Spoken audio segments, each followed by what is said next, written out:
Charleston White. Yeah. You know what I'm saying? In the green room with Jay Green. Greenroom TV. Yes, sir. You know what I'm saying? How you feeling, man? Oh, man, I feel good. At first, I thought I was walking into a trap. If you didn't notice my move, I walked straight into the bathroom because the door was closed. Played like I had to piss, squeezed a little piss up out there so you can hear me tinkle. Then just looked in the shower, made sure there wasn't no nigga in the shower. As I walked back, I made sure you didn't catch me look behind that motherfucking curtain right there, just in case there wasn't no niggas and no curtains back there. And so yeah, nigga, I feel good, nigga. Yeah. We on money. Nah, we ain't gonna do you like that in the green room, man. Yeah, I don't watch too many of them gangster movies, homie. You know, it's just television. You know, I grew up. I grew up listening to rap music and watching television without no man. So all kind of shit go through a nigga head. Nah, I feel you though. Yeah, it's quite big. Well, I feel you, man. But we good tonight though. We good tonight. So look, talking about how you grew up, man. I want to get some people some. This is your first time here, so I want to get some of your backstory. So I'm gonna give you something that ain't nobody got, right? All right. The real me. How I got to where I am today. I grew up in your typical traditional single parent African American home, man. Me, mama, and my brother. Mama had my brother at 15. She had me at 17. So she was a teenage mother. That was typical in the 60s, right? Motherfucker having babies at 13, 14, 15 years old during that era. And all these young girls was in the housing projects without no permanent, male figure in the house. So, man, I was born in Prince Hall Apartments in Stop 6. From Prince Hall, mom moved to Elgin in the Stop 6 area. So we went from housing projects to a small house to another small house, but kind of a little better in Eastwood. And then my mother landed a job at General Motors, man, in the early 80s. Okay. And I can literally, not that I knew we was poor, but the community changed, right? And I noticed around about, man, 6, 7 years old, man, it was a drastic change in our lifestyle. It's like we went from hindsight rags to riches. But for me, the school system changed. Growing up, I've always been a self-esteem kid up until I started having accidents, right? So I was very ambitious. I was a very ambitious kid, adventurous, mischievous, and because we grew up in dysfunctional homes in the black community, we say that kid is bad, but he's really not bad. He just got a lot of ambition and can't sit still. So we tend to label children. So I was one of those kids, man, who was labeled bad because I was always getting into things. I was inquisitive. So if you said something, I was gonna ask you why. I wanted to know. If we were watching the movie and you seen the movie, I want to know the movie. But in the black culture, a kid that's inquisitive, a kid that asks questions, he'll smart mouth, he'll get his ass whooped. So I was that kid, he got a smart mouth, but I had an opinion, right? And I always knew I had an opinion, and I'd be willing to get a whooping for my opinion. So for an example, if a grown person said you done something, when I was growing up, even if that grown person was lying, if your mother, your father, your grandmother say, you calling that grown person a lie? And if you said, yeah, boy, you were getting your ass towed up, right, and that grown person could be lying. You know what I'm saying? Right. So I was a kid that called a grown person a lie, and they would be lying. I was an honest kid. So at the same time, I was a daredevil. I was adventurous. So when I was about 5 years old, man, my mom, we lived in some apartments off Lancaster and Edgewood. And my mom was asleep, and I snuck outside with the rest of my cousins, went to the laundromat, and I was standing on top of the washing machine getting ready to jump off, jumping up and down, and the lid popped open, and I fell in and broke everything from my waist down. Legs, everything. Yeah. I broke it. I was in a full body cast from the time I was 5 to like 7 years old. So I had to learn how to walk again. So at age 5. But while I was in that body cast, I learned how to walk in the body cast. So early on in life, man, I was in my circumference, in my world, I was what they said. Oh, he's a miracle child. Boy, that little bad motherfucker. So I was always favored, right? I was always the adult's favorite. I was always the uncle's favorite. When we went over to our cousin's house, I was always favored.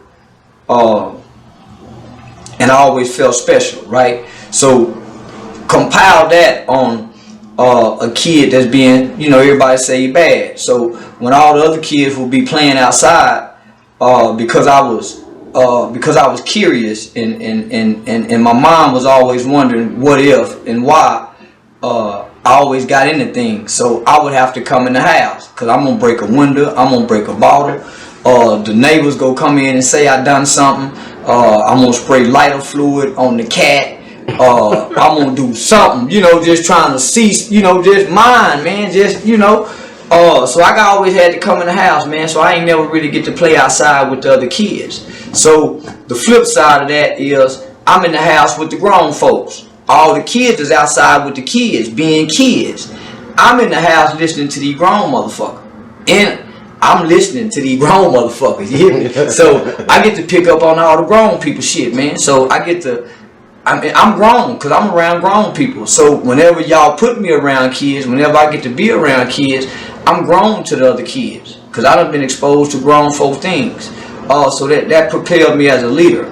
So as a kid, man, walking in that body cast, my family called me the miracle child. 2 years after getting out the body cast, learning how to walk again, I put my eye out playing with a homemade slingshot, a pencil, and a rubber band. And the pencil flicked back and hit me in the eye. That's crazy. Yeah, and so we was in the projects over Buddha Fruit in them house, man. And I remember she used to keep us while my mom went to work. And I remember running downstairs, crying like a motherfucker. Boy, I hurt like a motherfucker. And she whooped my motherfucking ass. Get your motherfucking ass, whoop me. We were supposed to be asleep. We ain't had no goddamn business up there playing. Didn't give a damn about that eye engine. So a day later, I think it was 2 days later, we went to the circus, man. The circus used to come downtown all the time. And so my mom used to always take us to all kind of shit. So I was a little nigga who liked clowns. And saw a bunch of clowns and got excited and took off running and boom, ran into a pole. And so the impact from me running to that pole caused me to have a blood clot on my cornea or my lens. On the same eye that you... Yeah, this eye here. So I had 9 eye surgeries, homie, before having my eye removed and getting a prosthetic right eye. Had my mother not had the type of job that she had, I'd be a nigga with the ugly blue eye, growing up through childhood with the self-esteem issue because you got a nasty looking eye. So, man, my mother, we had great insurance. So 9 eye surgeries back then, homie, that was probably $250,000, $500,000 back in the 80s. So I finally had my last surgery back like in 1989, 90 when I was in the 6th grade. So I really never went to school for, I was always in and out the hospital, so I'm institutionalized, right? Hospital institution. Yeah. Nigga, I was pampered by white nurses. It wasn't no black nurses in the 80s. No motherfucking black nurses, no motherfucking 1980. So my mother would have to leave me at the hospital and go, be a mother to my brother, and still have to go to work. So while mom was gone, nigga, I had white nurses coming in there seeing about me. It wasn't no big family support where everybody go come up there and check on a nigga. My mama had to juggle this boy in the hospital, this boy at home, still got to get up and go to work. So shit, nigga, I was comforted. I don't know what white racism looked like. You see, know what I'm saying? So I'm in their institutions. Niggas growing up in the hood. I'm in white folk institutions where they say this is systematic institutionalized racism, that they mistreat us, nigga. Man, them white folk would love it. So, but being around white people in the hospital was really your first exposure to white people? Yeah. Coming from Stop 6 and Eastwood? Yeah. Well, we hadn't moved out yet. You know, I'm 5 years old, so my mom had me at 17, so she's still early 20s. Still living in Stop 6? Yeah. Sure. Yeah, so when I put my eye out, so I put my eye out at 7, 8, 9, 10, 11, 12, I had my last surgery. So 9 eye surgeries in 5 years, and on top of that, I still got to go to the eye doctors. So ain't no black motherfuckers. I'm seeing number white people, homie. Yeah. And so I'm in the hospital with white children. You know, it was in hindsight it was interesting. But I was sheltered. You know what I'm saying? So when I did go to school, I wouldn't go to school alone because I was getting ready to go have another surgery, or I was recovering from a surgery. So most of the time I was going to school with a patch on my eye. So kids can be some of the most mean motherfuckers in the world, especially in the hood, man, nigga. but I'm a lion as a little boy, nigga. I got the heart of a lion. Most kids ain't courageous and brave, and so and I'm a little firecracker, right? And I got little man syndrome, and I'm insecure about my eye, so I got a somewhat of a low self-esteem, but it's covered by that label everybody put on me. You bad, right? So I do, when you call a kid, whatever label you put on a child, it's really a jacket, and that kid wears that jacket. If you call a kid a liar, he gonna be a lying motherfucker. If you call him whatever you call him, that's what they gonna be. So nigga, I'm gonna be bad. That's what they say I am. So when I got to a new school, or if I came out of surgery and I went to school, and you asked me what was wrong with my eye, I was hitting you in your mouth. Yeah, that was wrong with my eye. So everybody know not to ask me about my eye. Yeah, man, you better not ask. And if I was wrong, I knew how to go home and tell mama or tell the teacher they was talking about my eye. Yeah. So that was my way to always get out of trouble. But boy, when they took that eye out and put the glass eye in, now I got to deal with a new element. I'm in the 6th grade. We're in a very affluent neighborhood around white girls. You know, nigga got full exposure in school to white kids. And that was some weird shit. But I couldn't worry about that because now I got this new eye. And so now it ain't man, is you cross-eyed? Well, I'm insecure, so I don't want to talk about this eye. Man, I ain't doing no talking about this eye. We fighting about this eye. So that was my struggle growing up as a kid. On top of the fact, so I got this eye problem, but nigga, I got all mama dressing us in all the name brand clothes. Nigga, I had my own phone line in 82, 83. My own room, my own bunk bed, my own dresser. We was walking on marble floors. Me and my brother got saving bonds every week. In the 80s, homie, saving bonds. Do you feel like when you started going to school in a more affluent neighborhood and now you got the glass eye, do you ever feel like the white kids treated you different than the black kids? No, hell no, man. White kids ain't never asked me about my eye. They kind of. You said yeah, they did, because you said growing up in the hood, they on you like always. Well, when I got to the white schools, homie, I didn't get to the white schools till almost later part of the eye incident, right? So when I got to the white schools, we bullies, nigga. We beat up white boys. So white kids don't never get to be mean to no nigga back then. Yeah, right. Yeah, no, nigga, white boys ain't mean to no nigga. Where I come from, white boys ain't mean. Yeah. White boy wouldn't dare tease a nigga. A white boy got beat up for being a white boy when we went to school with white people. That was we had a natural get back at white folk. Right. You know what I'm saying? So white boy, man, when my mama took us to the white districts, man, I was a bully around white people. Cause I thought that's how you done white people, listening to the niggas that I come up around. Yeah. You get your white girl, you steal out of mama them house, and you go back and steal her daddy guns, you steal her mama beeper, you steal her daddy them ring. You get your white boy, my white boy Joey Bennett, they had Teddy Grahams and they had a house full of snacks after school. Niggas ate up all their snacks in one day. White boys had cabinets full of snacks. Well, nigga, we finna go over there and eat up all that white boy Teddy Grahams and Debbie Cakes and borrow his Nintendo games and not return them. And go in there and look at his daddy porn magazines and leave them untouched, just total disregard. So, black kids tease you, homie. Black kids high side. White kids, that's not part of white culture. The white boy jocks. But high side and belittling usually starts in the home.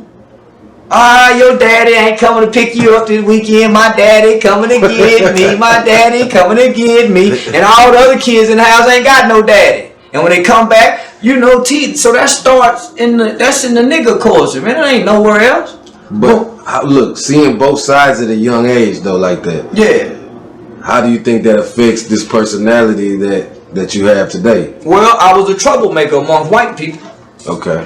I had to survive amongst black people. So I took the survival mechanism and aspects into a civilized culture. So I come out the jungle acting I'm still jungle-fied with civilized people. Nigga, all we know is to prey on white people.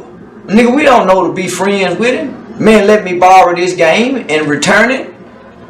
So I'm first generation of middle-class black children who get to go into white folks' neighborhoods after civil rights. Nigga, we in the white folks' neighborhood in the early 80s. But you appreciate that, being able to see that. Not then. Not then. You can't appreciate it. Mama say, don't mess with no white girls. Whatever y'all do, son, y'all don't mess with no white girls.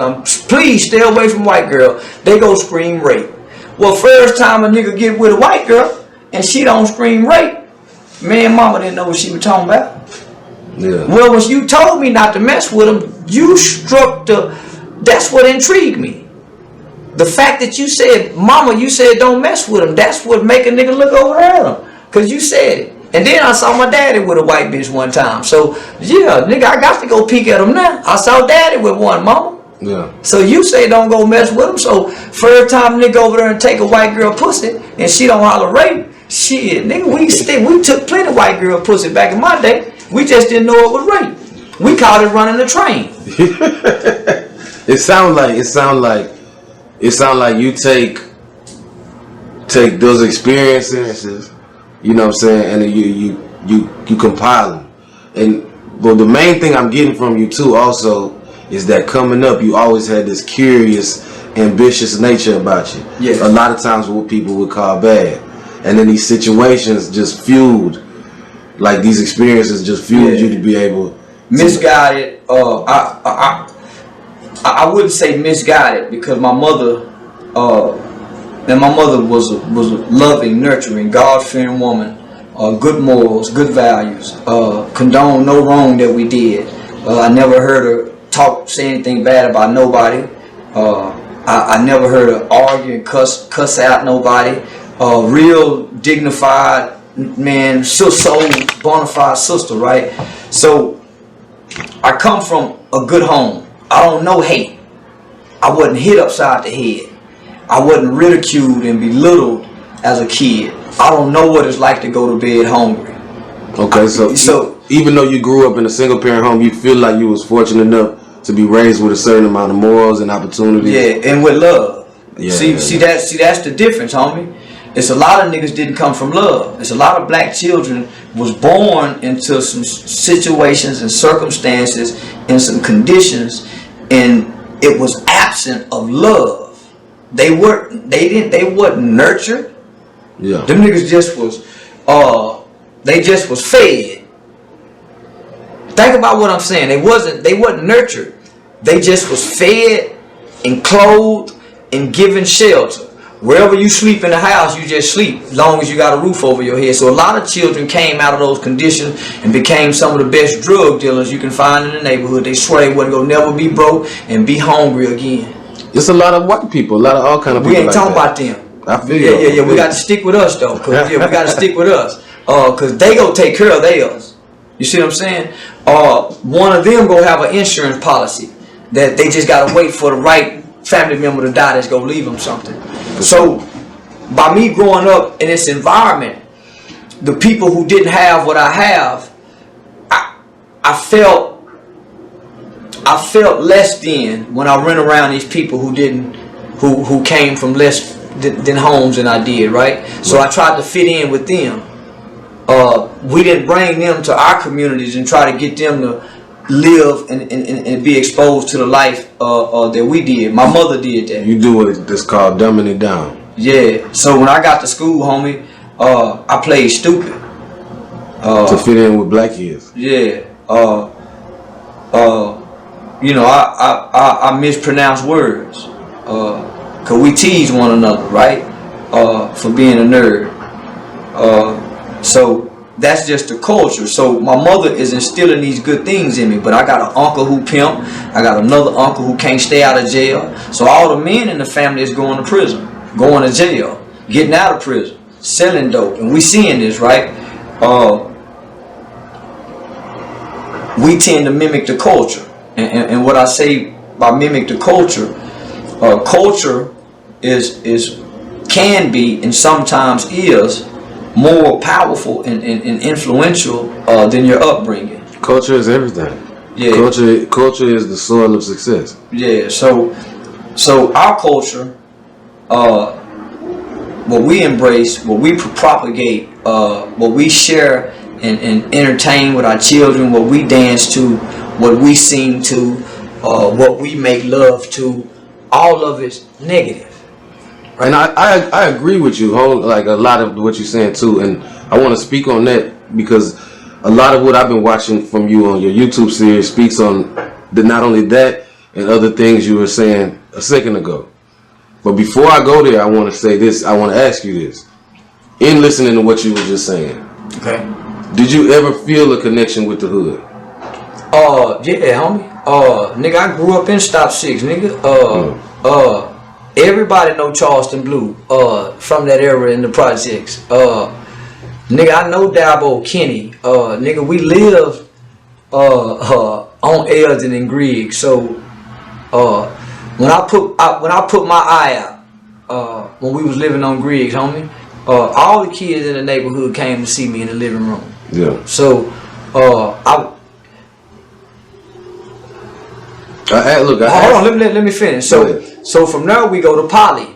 Nigga play run track and play football with the Golden Knights. All big name niggas know about the Golden Knights. So my connection has never been to the hood. My connections has always been to my mother. And so the people around. Yeah, wherever mama take me, that's what I'm connected to. So it wasn't the hood. And that's most children. Most children, because they mother moved over here. This is why they're that. Mm-hmm. They didn't choose this. They mama just happened to move over here because she couldn't afford to live nowhere. My mother could afford to live other places.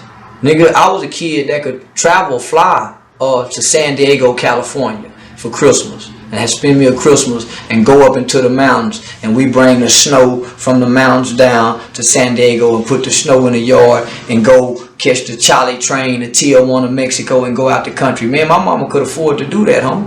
So my connection was to the lifestyle that my mother gave us. When I got out of school, man, it was a party at my house in 7th, 8th grade. Man, my mama was going to work, and she left us a checkbook. Nigga, I can write and order pizzas as much as I want to, nigga. And sometimes she left the keys to the Fleetwood Cadillac trimmed in gold, and my brother could drive it.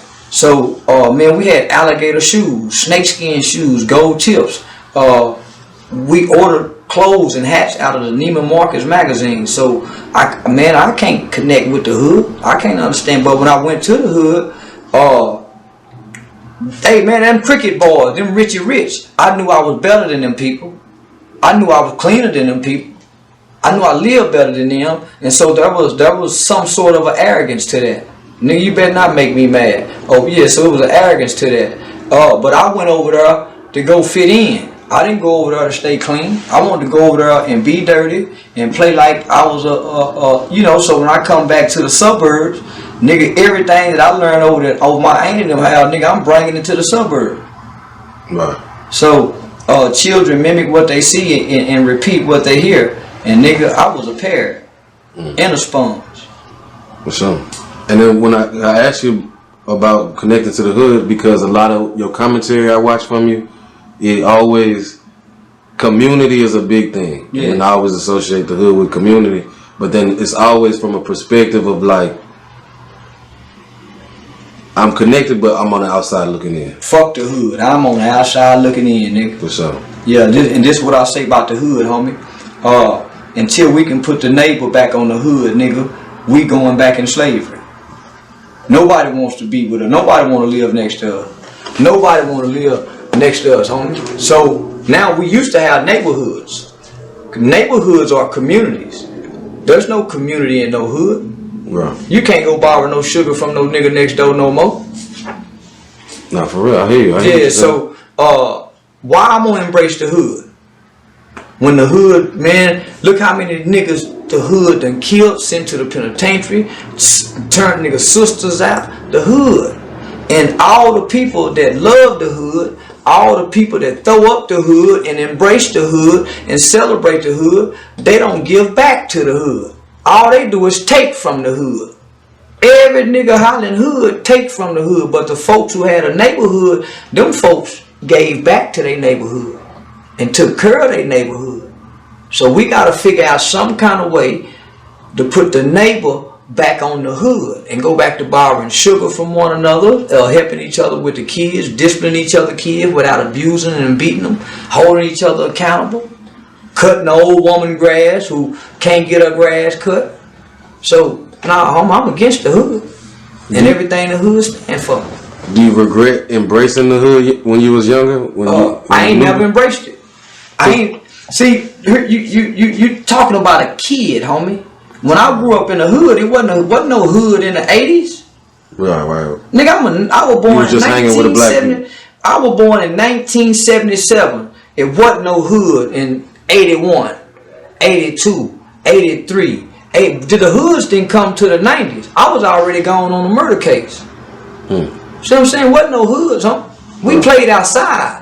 Nigga, we was 7, 8 years old. We could get a bus and stop 6 and be at the Tandy Center downtown, be at Town Center, be all over this city as children. So, it wasn't no hood. We had the Golden Knights. Nigga, we all played football and track and sold candy together. So it wasn't no gangs. It wasn't no hood in the 80s. It was communities and neighborhoods, homie. We didn't know no violence. So what do you think brought that change? The main thing? Gang banging, rap music, gangster rap. Do you think gang banging first or rap first? Gang banging came before gangster rap. And then the rap perpetuated it. And solidified it, yeah. Okay. Just the propaganda, the fuel to it. But you got to think, homie, even first crack came, right? Crack, man, it done a number on us. Not only men on the world, on black community. Yeah. By the time we got to Fort Worth, it was already in California, Houston, and a whole bunch of other places. So it wasn't no hood when I was coming up. So it wasn't nigga, we was children who played and we was kids. So most of us, unless we was in abusive situations, in severe neglectful families, growing up hungry, being molested, man, we didn't have no concept of what was going on around us. Right. Because they didn't expose children to things. Y'all children we couldn't go out and see what was going on. That came later. So I'm growing up looking at everything from afar, television, and then noticing as a kid when niggas come home from prison, welcome home prison parties compared to high school parties. Well, now I'm adolescent. So when I'm starting to become aware of what crack cocaine was, that wasn't in it. I ain't learned that at home. Nigga, I was at school through the DARE program, television. They didn't know no then. Okay, well, we heard grandmama on it. Okay, well, we heard Aunt B on it. Right. Well, what do it? We ain't know what no crack fiend looked like. Nigga, dope fiend used to be beautiful and fine models when crack first hit. Dope fiend didn't become what the stereotypical dope fiend looked like to almost 5 years later. Right. It was an in thing to smoke crack. When we as kids became what crack was, just like it's an in thing to pop Percocets, it's an in thing to pop sip syrup. Them the new crackheads. Them the new crackheads of their generation. So the people who were smoking crack, it was a party thing, nigga. It wasn't no shameful thing. It wasn't until motherfuckers started having to sell pussy and look bad, look like Smokey. But at first, as kids, it was a party thing. We ain't know who was who. Everybody, mamas and uncles and daddies, was smoking crack, snorting cocaine, freebasing. People was getting rich too off selling it too though. Man, millionaires. We had just come out of slavery, nigga. It wasn't nothing that gave niggas no money like that other than heroin and crack. We're just 60s. Nigga, heroin come right after we come out the civil rights. Civil rights. We get heroin, nigga. Frank Lucas them, Nicky Barnes. Yeah. They put the smack down. That's grandmama them generation, them 1940s, 1930s. That's grandmama them. Then nigga, here come cocaine. Then here come crack. Then here come gang banging. Then here come gangster rap. Yeah. Well, how you told just a moment ago, you told me how you was first influenced because you seen it on the TV and it made you. I think about that and I look at how much the influence is heavy with children today with the internet. It's like they can't even get away. You can't even hide it now. Well, it's our fault. It's the parents' fault. Yeah. Nigga, you ain't finna play no rap music in my mama house. Back then and now. You ain't finna play it. So, the parents don't guard the children's ears. The parents don't protect what the children see. The parents don't monitor what the children speak. So, who fault is it? Yeah. Shit, nigga, my mama had to work, so she couldn't monitor that. And wasn't nobody in the family, wasn't nobody in the community coming to help her. Single mothers didn't have no help back in them days. It was no such thing as a help for a single mother. It wasn't no programs, it wasn't nothing. You feel like it's becoming normalized within the black community to be, it's just normalized to accept the negativity that comes with rap music. Well. And the culture and shit. It's normalized because we ride to school letting our kids listen to it. Right? Because there's a lot of negative stuff that there's a lot of negative stuff that come with it. We ride to school listening to it. The content of rap music is not for children. Not niggas, minus the lyrics. The content is not for children. But yeah, you can't hide it nowadays though. You can't hide it. Don't play it in the car. Don't give your child no phone at 5 years old. You can't hide it, man. You can't control it. Shit, fuck you talking about, you man. I run what's in whatever house. So see, what most you mean? people ain't thinking like that though. Man, problem. Well, here's the thing. You like it too. You like it too. My mama them say, hey, all y'all kids get out of here. Why you grown folks in here? We start letting the kids sit around us. The kids like the music because we like the music. If we give them Bow Wow kind of rappers, crisscross kind of rappers when they 4, 5 years old, and they don't never get appealed to what we listen to. Nigga, my son like gangster rap because he heard it from baby to now. I didn't feel to the lyrics, homie. I didn't feel to the content. Man, I put my daughter in the car just yesterday, man. Me and her ain't rolled together in a minute. Nigga, fuck a lot of bitches. Hey, man, goddamn, I hurry up and cut it off. Put on another song, bitch. Goddamn, man, I can't listen to nothing. But say, man, golly, man. Yeah, but even just not just the music, just the culture, the way media work, it's out there, and I just feel like not even just black people. People are, it's like, what do you call it, desensitized to just, it's out there. Well, nobody else is mimicking rap but black children. That's true. Nobody else, so we just can't say it's just not black people. It is just black people. That's a good point. The music is. It is just black people, homie. It's very important. And it's not the media, it's the home. You know how many women I see turn around and pop their ass, and it'd be a house full of women popping their ass, and they hollering, hey! hey, and them kids standing over there looking at the family reunions. So it ain't no more black women just two-step. Every time the black women do something now with some music, she got to turn that ass. Bitch, so it's almost like she's psychological. When you in Miami, you walking up down Ocean Drive, you go hear some hey, and when you look over, it's a bunch of black women. They got their hand on the ground, they got their ass in the air, their bellies hanging up under their shirt, but they got them asses flopping and showing. So that's what we done been reduced down to. So then when you look at the nigga, he walking down the street, he got his ass showing, his dick print showing, his pants around his ankles. Man, we look disgusting. So it is just us, man. It is. It's people coming over here who can't speak English and learning how to read by the time they get to the 6th grade, 5th grade, read English and speak English. We over here, and our kids can't even read, homie. When you look at the school reading scores, and man, most of the black children, when they get to school, they don't know nothing when they get to pre-K and kindergarten. But how to fight? Fight hard, the motherfuckers, little bitty baby. So now, nigga, it is just us, man. We fucked up, nigga. Okay, so check this out. Okay, for most of the people who watch your content, you have a lot of content. Yeah. And the people in the comments, and a lot of the comments, you could say some people kind of look at what you do as like almost self-bashing, as self-hatred, like, because you talk very, very critical of black people. Yeah. Black women, black men. Yeah. And you speak openly on how you hate certain types of people. I hate black men. You hate black men. Yeah, do you consider yourself like a self-bashing or self-hatred when you say things like that? Nigga, hurt me. For sure. Nigga, I wipe my ass every time I shit. If I go too long without no pussy, I'm gonna jack off. Nigga, I won't touch me. Nigga, I love me. I don't like you niggas. Just when I don't like these niggas. Man, I ain't had no problems to niggas till I became an internet sensation and the niggas want to come in.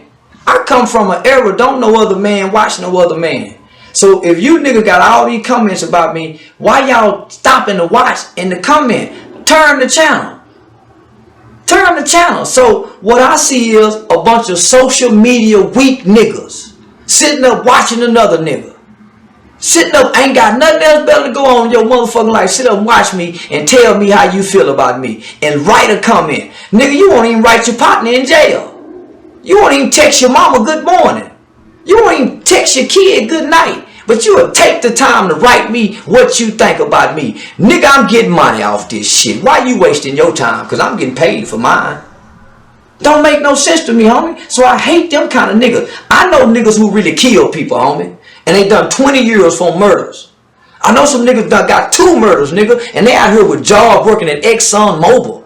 And you niggas on here with opinions? Nigga, I feed the community. What do you niggas do with them opinions? I earned this right to talk like this here, nigga. And I went to jail for killing the white man, nigga. We stood over and watched him die. And I went in that system, nigga, and stood tall as a little bitty boy, nigga, amongst a whole bunch of other little boys who done killed people, nigga, and I emerged a leader. It's documented, nigga. So what I hate you niggas on here talking, nigga. I love the black man that's taking care of their kids. I know a nigga with 9 kids and take care of all of them, and only 5 of them live in the house. What the? I don't respect no nigga on the internet talking. Nigga, the only reason I'm on here talking, for one, I like for a hoe to look at me, nigga. And all my videos and all my lives, nigga, I tell you niggas it's for a bitch's eyes and a hoe's ear. What you niggas watching me for, nigga?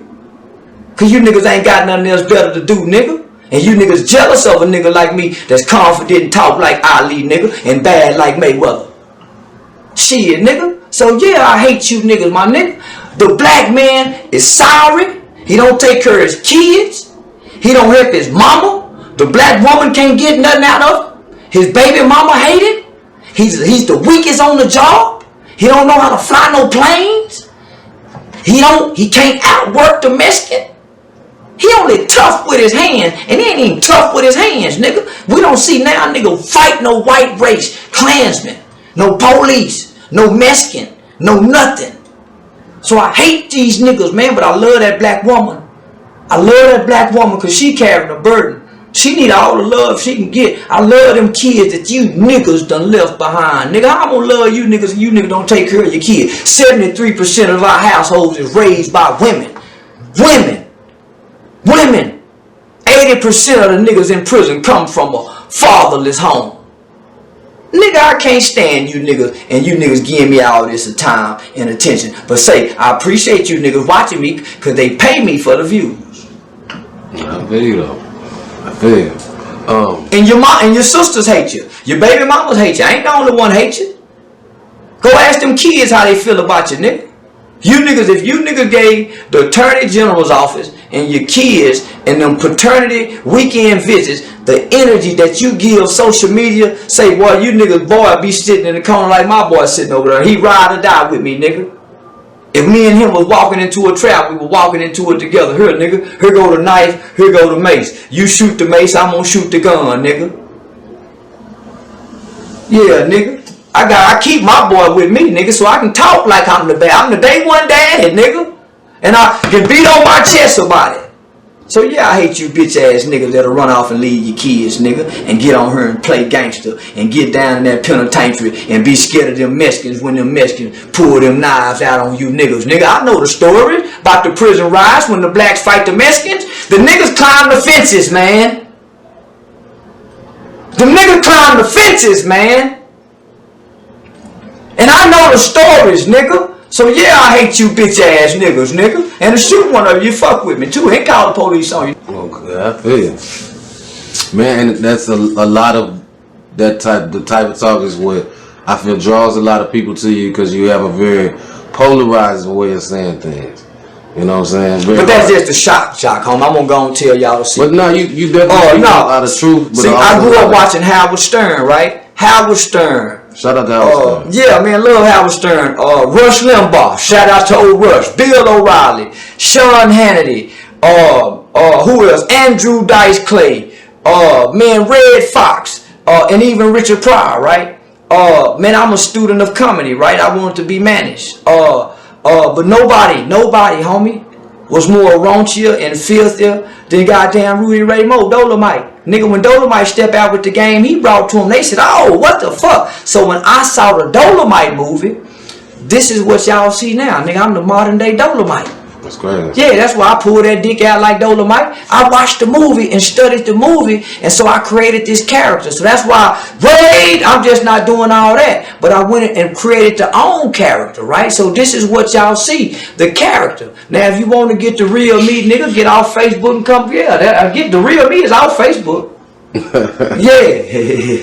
So you put on a character. Say that's enough for y'all, man. Y'all done had enough. So you put on a character in order to draw attention to yourself. You're being your authentic self, but you're putting some sauce on it. Yeah, you know, it's my personality, my charisma, you know, my knowledge, my experiences, all packaged in one. But I took a speech class, man, in college, and so I learned the art, the value of being shocking somebody. So when I do presentations for the United States Department of Homeland Security Human Trafficking Division, and they got all these FBI agents and law enforcement out there, I start my presentation off with, America has a secret love affair with prostitutes and whores. What? Say, and then I go on and say, man, and then I go on to say, 95% of men alive and dead have laid with a whore or prostitute. Well, for one, they already offended by the word whore. Attention grabber. Yeah. That goes back to that Rush Limbaugh, Andrew Dice Clay type of shit you said. Yeah. Right? So I balled all that up in one. And so I know history. I know politics.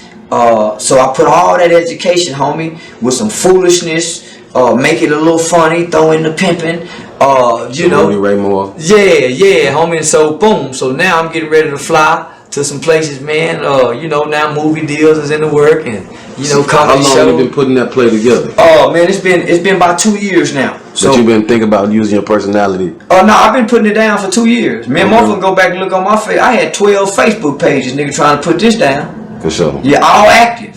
Yeah, nigga, I'm talking about every page. I'm staying in Facebook jail. You know, creating that persona. So nigga, they got me. Nigga, I bucked the police. Nigga, 1 minute it was just me and the police. Fuck the police. Then for 1 year it was me downtown fighting the mayor and city council. Then 1 year it was me in code compliance. And then the next year it was me in Textile and in the bus system and in the housing authority. So nigga, I done fought with everybody. Yeah. The hoes, the gangbangers, nigga, I done fought the pimp men, the pedophile. Yeah, I done squabbled at everybody but the pimps, man. You got a reputation of shaking shit up with people. If I call downtown, nigga, I'm gonna get an answer. They gonna call back, and nigga, something gonna happen. Yeah. Don't nobody want me mad in this shit. I hear you. Okay, look, I got a random question. Yeah. We about to switch gears. Okay. Okay, if you could have the opportunity to switch from being black to white, would you? No, nigga. Okay, for sure. I'm just asking. Yeah. I'm just asking questions. Hold on, I had to think about I'm asking questions. Hold on, nigga, I had to think about that. Yeah, man, I might, boy. Shit, yeah. Goddamn. Man, that's crazy. Yeah, boy, I love, Right now, if I can get out this black skin right now, if I can get out this black skin, nigga, I jump smooth up out this motherfucker. Man, a lot of black people around the world, if they could see this, probably wouldn't like to hear that. Yeah, nigga, I wish I could be white just for a few years before I die. Yeah, but then go back to being black? No, fuck that shit. There ain't been no privilege and ain't been shit with this blackness. Nigga, fuck this shit. Nigga, I don't think nigga done had is a big dick that he need Viagra in his early 40s to keep the dick hard so he can fuck like he young. That's the only benefit of the nigga. And they can run high. Most niggas that can run fast, jump high, play football, they don't get to make it nowhere unless they had a white boy coaching them. I'd much rather been a white boy who knew how to play baseball, man. Yeah, man, goddamn it, man. God damn, that's one boy. Yeah, man, I love to get out this black skin. Nigga, fuck this shit. Nigga, the way you niggas act. So how much of what you're saying is the truth of how you really feel, or how much of that is that persona that you created? 75% of it is true. Yeah, nigga, you don't think I want to be the president? A white boy? I'll say, okay, look. So if you were to switch white, what kind of white would you be? A one that hate niggas. Wow.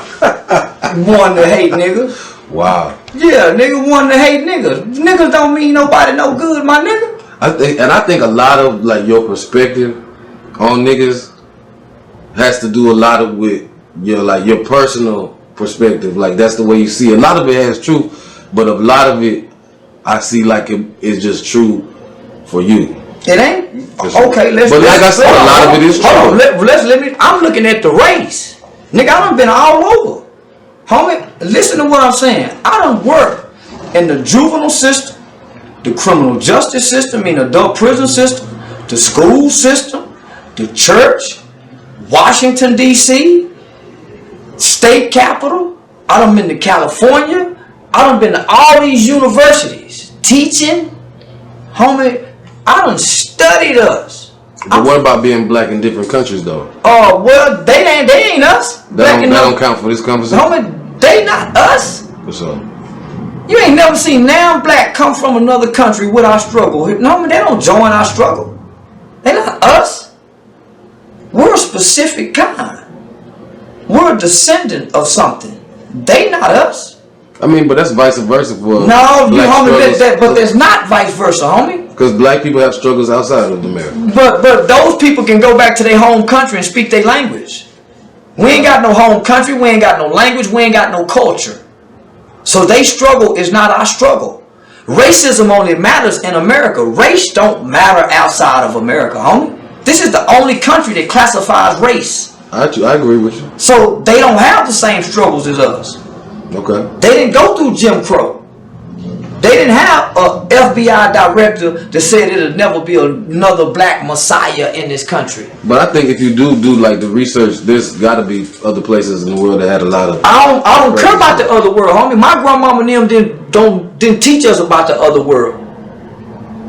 The other world didn't come here and get these people out of slavery. So your argument, your plight is finding that identity. My plight ain't nothing. Listen, here. my plight ain't nothing. I done found my identity, nigga. Right.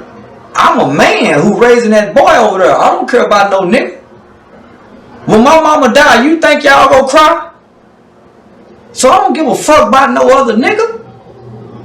I care about the people that live on my street in my community. I don't give a fuck about them niggas in New York, what they go through. I don't care about no nigga in Africa. When them slaves was over here, homie, you think Africans came to try to help? They could have sent some more boats over here. Nigga, I don't care. I worry about charity starts in the home. And I think that's where everybody get it fucked up at, my nigga. How you gonna be so pro-black, but y'all ain't had no family reunion and everybody held hands and prayed together and showed up at the same time?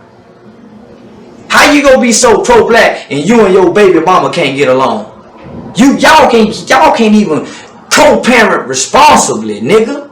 But you was talking about the niggas, and man, come on, homie, let's be real.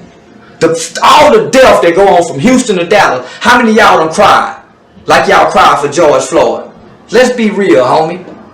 The niggas that's in prison who ain't getting no letters, no visit, no money, and ain't none of us thought to send them nothing. Our cousins, our brothers. But they mama's struggling. Come on, homie, y'all that pro-black where y'all go ignore your cousins that y'all don't talk to, your auntie who you don't call to see, your grandmama who yard you don't go pick. Come on, homie, you that pro-black. We that pro-black, huh? Nah, homie. Go fix the problems in your family first. Then worry about your race. But start it in the home that you live in. You and the woman that you can't spend all your time with, that you spend with most of your boys. Repair your relationship with her first. Then marry her. Marry you a black woman then, niggas, since y'all so pro-black. Why is there so many black women that say niggas ain't shit then? Like I'm the only one saying niggas ain't shit. Black women been hollering niggas ain't shit since TLC talked about scrubs. But because what I'm saying, I'm making it sound so bad, because it is so bad, homie. When 75% of the children who go to school don't even know what address to put down for their fathers. I know the statistics, so I done my study, homie, on all these racial people. I'm 43 years old. Can't nobody tell me nothing about these people. I'm an expert, homie. I done time with them. I sold dope with them. I pimped with them. I led them in gang banging. I teach them in prisons. I teach them at the parole office. I teach them in school. I teach them. You can't miss me. And I change the law. And I show up in court to get them out of trouble when they go to court as an expert. Nigga can't miss me. I done infiltrated every entity. Nigga, I'm the real life modern day spook who sat by the door, nigga. So I'm an expert on these people. That's why when they get in trouble, they lawyers say, hey man, can get him over here to come testify. Because I'm an expert on my people. And homie, there ain't nothing good about us. In the last 50 years since gang banging was created, we ain't done nothing where we can stand up and sing like our elders and say we're black and I'm proud. The people in 1920 built Wall Street under worse conditions than what we exist under. And we got way more money. We got young niggas walking around with $50,000 just showing it. They ain't got no tractor, they ain't got no John Deere, they ain't got no pigs, they ain't got no horse, no goat, no land, no nothing. How we something, homie? How we something? No, I agree with you in the sense that it definitely starts in the home. It starts. I've always said I would prefer to promote individuality more than community, because it's hard to get everybody on the same page. But if you know that if I can trust that you're doing it for yourself, and I can trust I'm gonna do it for myself, we ain't got to worry about each other. Well, this is what promoting individuality does. We all fix our plates at different times of the day. You eat in your room, I eat in my room, mama eat in the living room. We don't sit down as a family no more.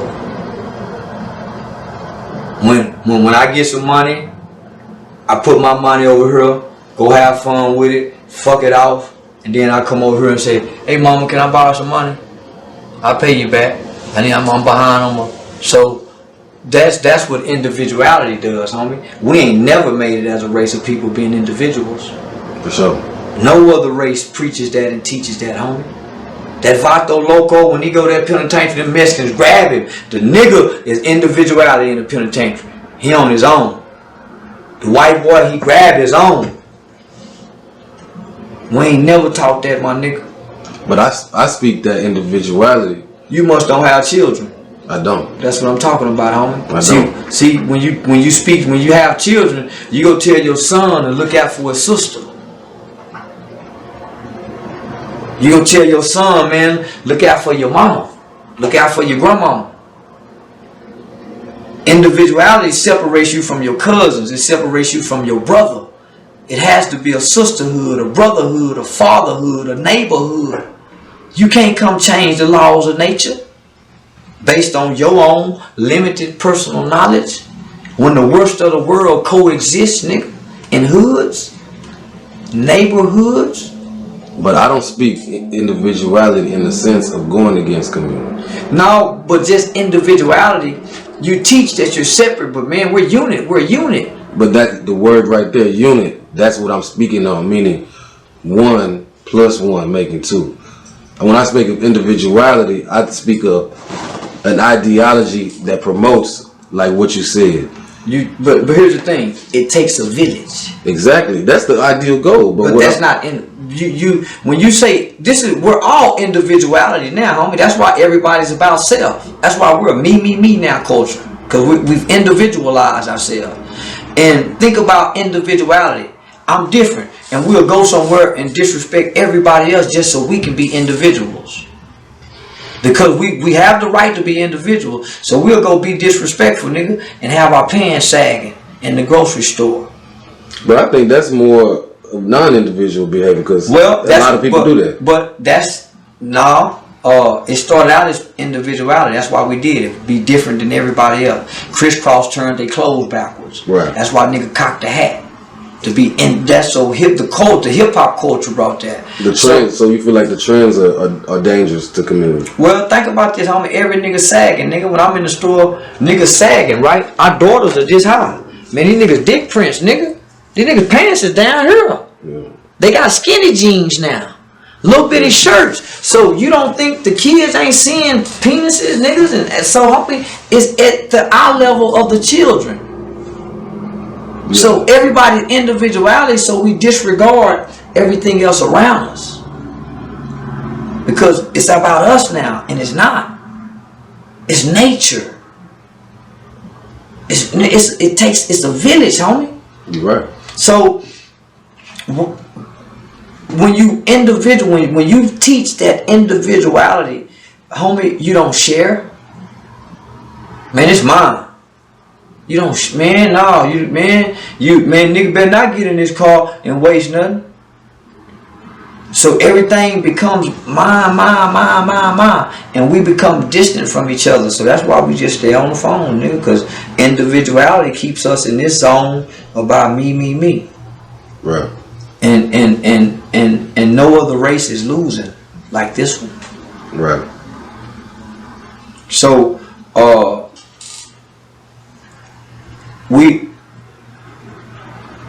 they say we win in the end. That's crazy that they call it a race, man. Well, they created it. Yeah. The concept, yeah. Yeah, they created it and it's working perfectly fine.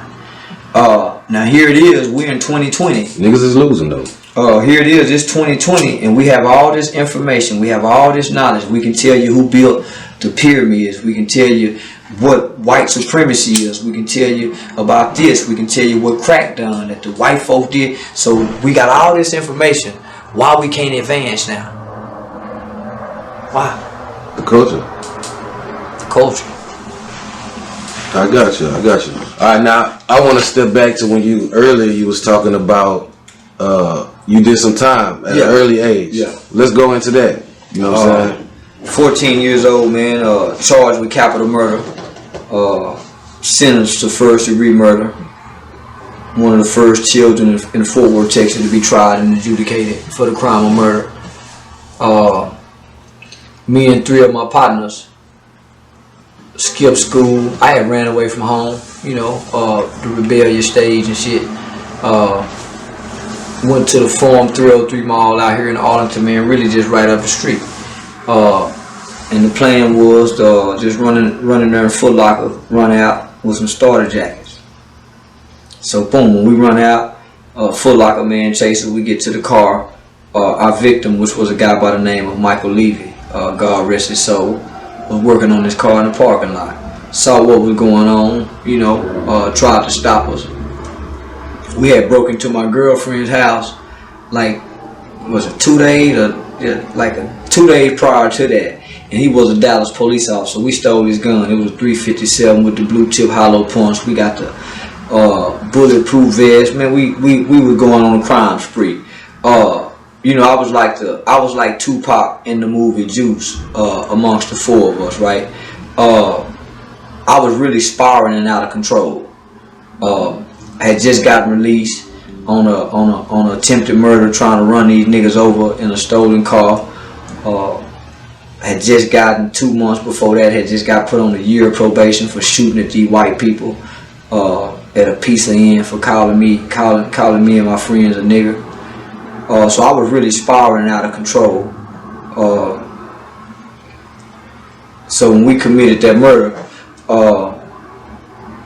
it was funny, you know, lack of brain development. Yeah, nigga thought it was funny. And then I grew up with this, with a desire to want to avenge, you know, against white people.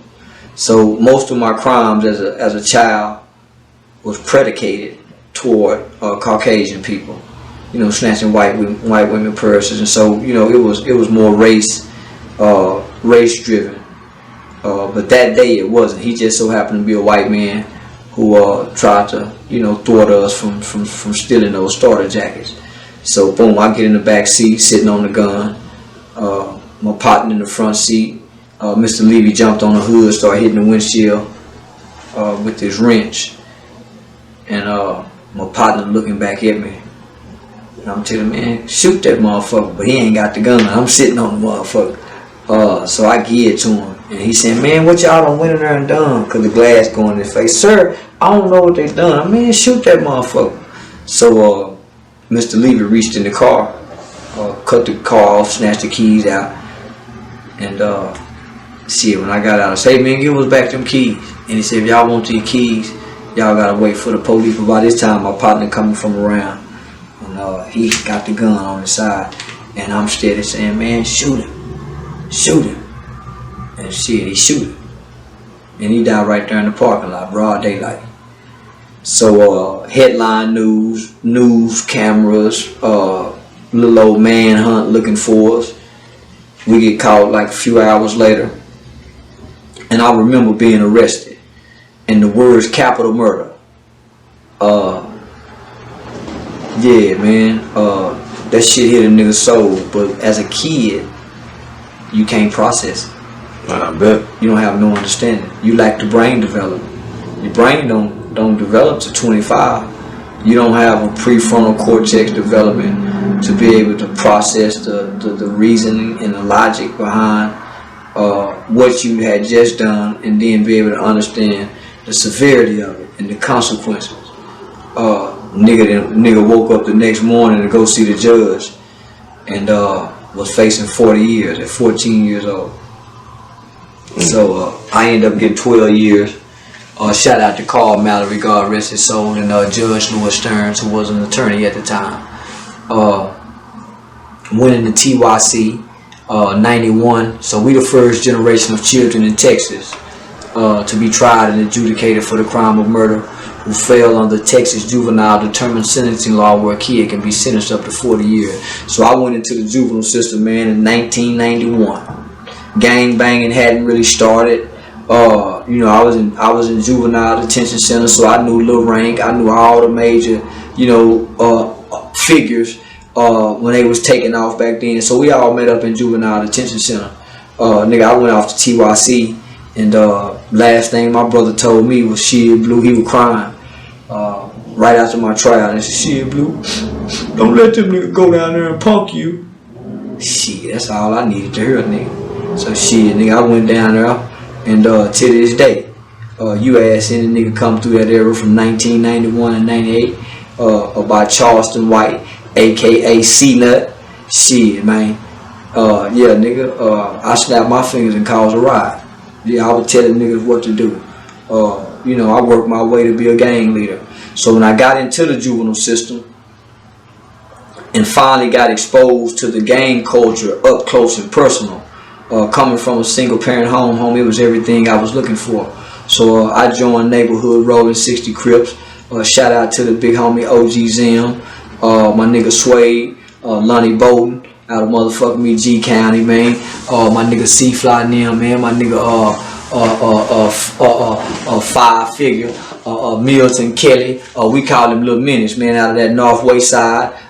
Man, shout out to Damon Wills, King Shoe, Carl Archie, man. I can go on and on, man. Greg Henry, Carl Childress, Darryl Monroe, the nigga D guy there from Dirty Third. So yeah, nah, homie, I went down there and represented a little old bitty nigga.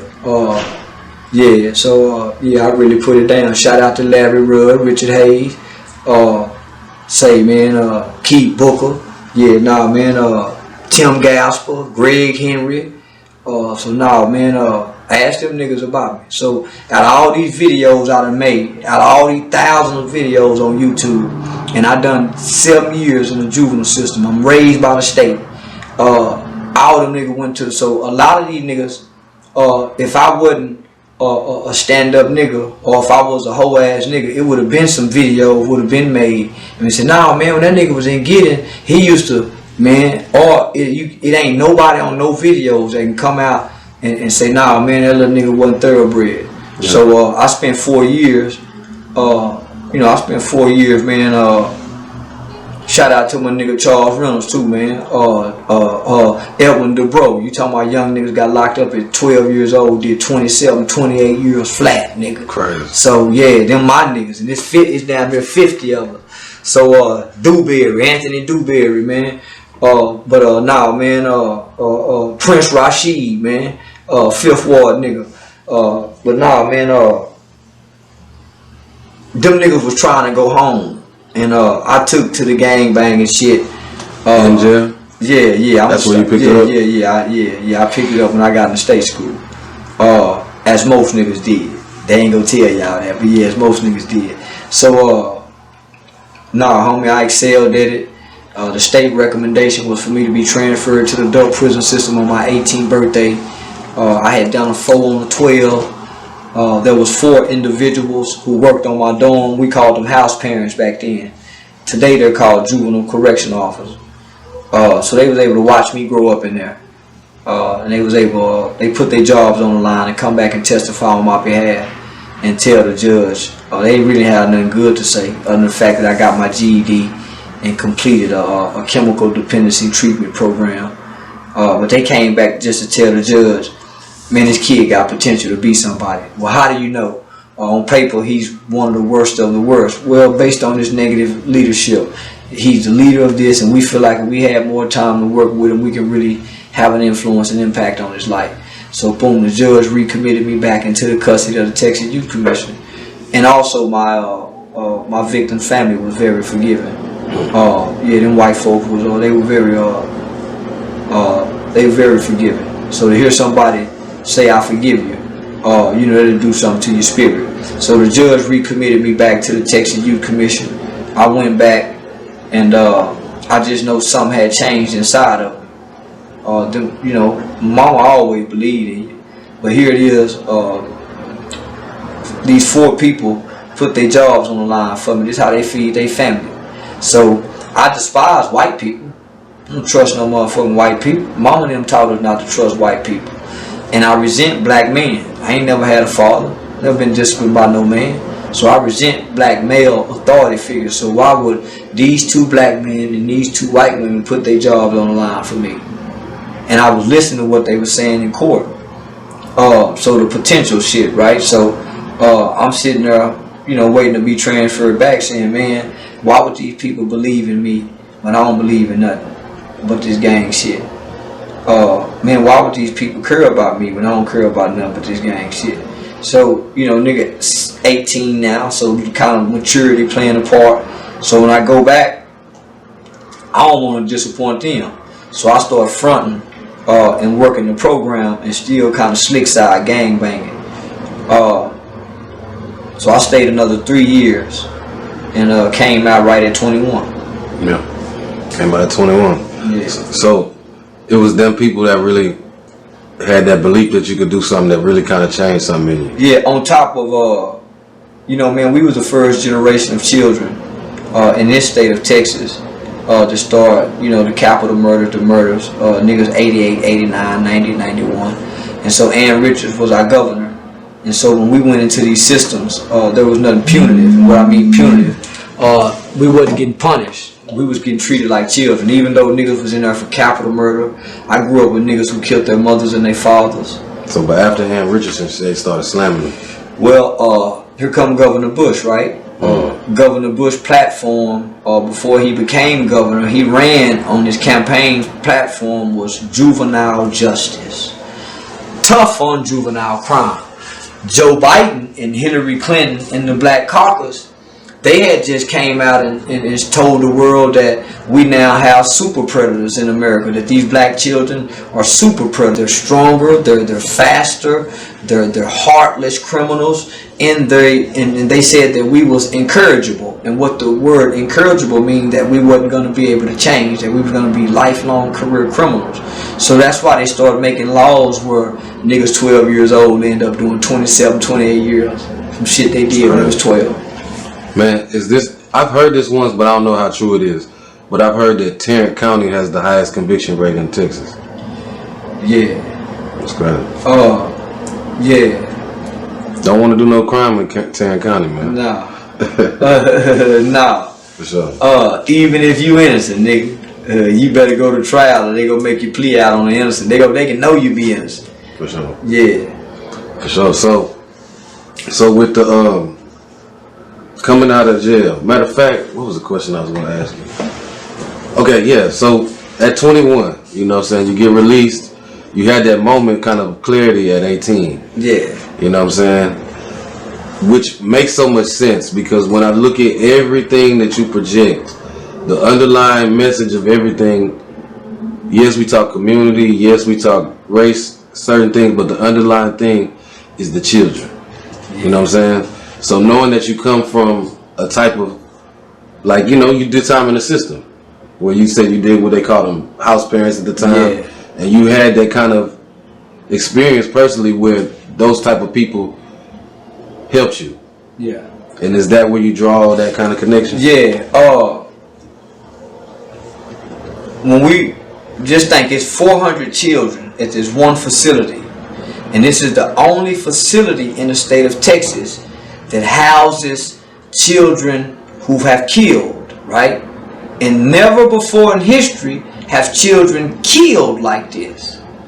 So this is society just being introduced to this. So they don't know what to do. All around Texas. It's all around Texas. Yeah. Not just Texas, all around the country now, right? 90, 91, nigga, that's why they say these are super predators. These are crack kids, and so they say we were super predators, homie. Classified. So I'm in this institution. It's 400 children. It's about 30 girls. So we're co-ed. It's like a boarding school. We wear our own clothes. Niggas got off-campus jobs. Niggas go to college off campus. Niggas get off-campus passes on the weekend where they can go home. We got a football team, we got a basketball team, we got a track team, we had an indoor swimming pool, we had a game room, weight room, baseball field, football field, we had radios. So nigga, it was like our own little world, but nigga, everybody there was for violent crime, capital murder, attempted capital murder, attempted murder, arson, rape, and child molestation. So wasn't nothing else there but them kind. And everybody either had in between 2 years or 40 years. And you was either a violent A offender, a violent B offender, or a sentenced offender. Well, I was a sentenced offender, meaning I could be transferred to prison. So it was an experiment. They didn't know they couldn't punish kids. It had never happened. So they didn't know. So what I mean by punitive, when we went in, it was like being in school, at a private school. It didn't become a prison-like institutional environment till, 3-4 years Probably about 94ish, about 94ish. So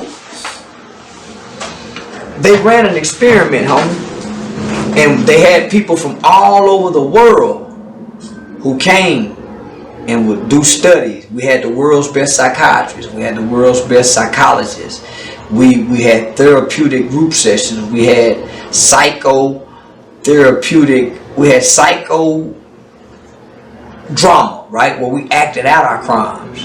Nigga, we had to sit in groups and we had to learn thinking errors. We had to learn the difference between a thought and a feeling. If you done something wrong, nigga could call your group, say, man, check yourself, don't be cussing. Man, fuck you. Hey, sir, I need to call Charleston group. I just told him. So, you know, we had to learn how to play psychological games with each other or beat each other up and go to prison. And we used to think, now I used to think, okay, I got 12 years, nigga, I don't give a damn about going to prison. As soon as I go to prison, nigga, I'm gonna get right out, because I'm doing 4 on a 12. Well, we started finding out, nigga, the kids that were transferred from the juvenile system to the adult prison system, they was doing longer sentences than the adults who was committing murder.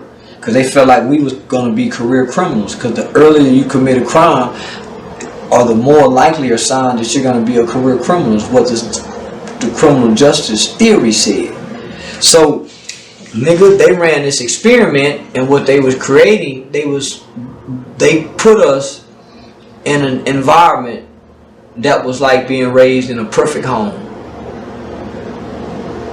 That was like being raised in a perfect home, homie. So they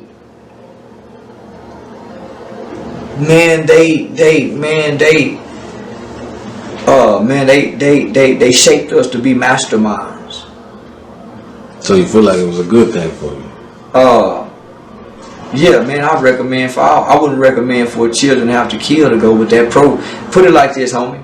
The niggas that's from Houston that may see this with their names on it, all of them will tell you, homie. Most of them niggas that went somewhere to the prison system when they left the juvenile system, they went to go be a mover and a shaker somewhere. Yeah, they gave us all the tools and all the skills. That's crazy. Come out here, homie. That's one good thing. You don't ever hear shit like that. Well, they took it away. It was an experiment. They didn't know what it was gonna do. They didn't know what it was. And when they realized what this shit was, nigga, you'll never see it again. Because it's not about rehabilitating. Man, they can't create all these Charleston whites. Nigga, they created this, homie. I was a poster child. That's crazy. Nigga, I done worked with over 50 U.S. congressional members to get juvenile life without parole abolished in this country. Yeah. Every legislative session, homie, I'm in Austin working on laws and policy makers and policy analysts and lobbyists, lobbying to get laws changed. I work on capital murder and death penalty cases. But mainly always around, like, helping children, though. Yeah. Everything's centered around the kids. They 100% of the future. And I was a kid, homie, that got misled by the gangs. I was a kid that got tricked with the Crip and Blood shit. I was a kid that believed that rap bullshit, homie, and lived and died by those lyrics. All to find out, nigga, it's all bullshit. That's crazy. So coming from that program is where you draw the main inspiration for your work now. And then my mom was a foster parent, homie. So my mom was a foster parent for like, man, 20, 30 years. She's the backbone of the family.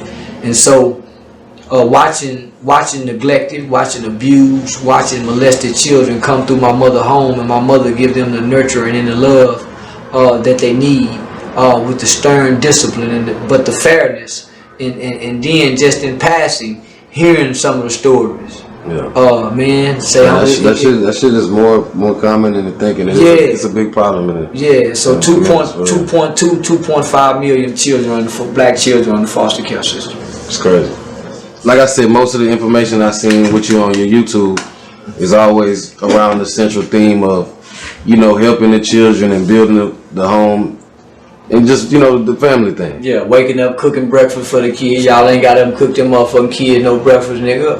You ain't waking the kids up with no loving boy. Come on, baby, it's time to wake up. Man, because we get so caught up into us as adults, our problems, our frustration, our failures, our demons, our problems, our circumstances, and we totally disregard the effects and the impact that it have on our kids. And it's not until they get older bolder, to tell you their life from their perspective, right? So, for example, I told you, man, my mother was very loving, very nurturing. We didn't get a lot of hugs, but we knew she loved us. I love you. But we got a lot of hugs later in life, right? Mama had to work.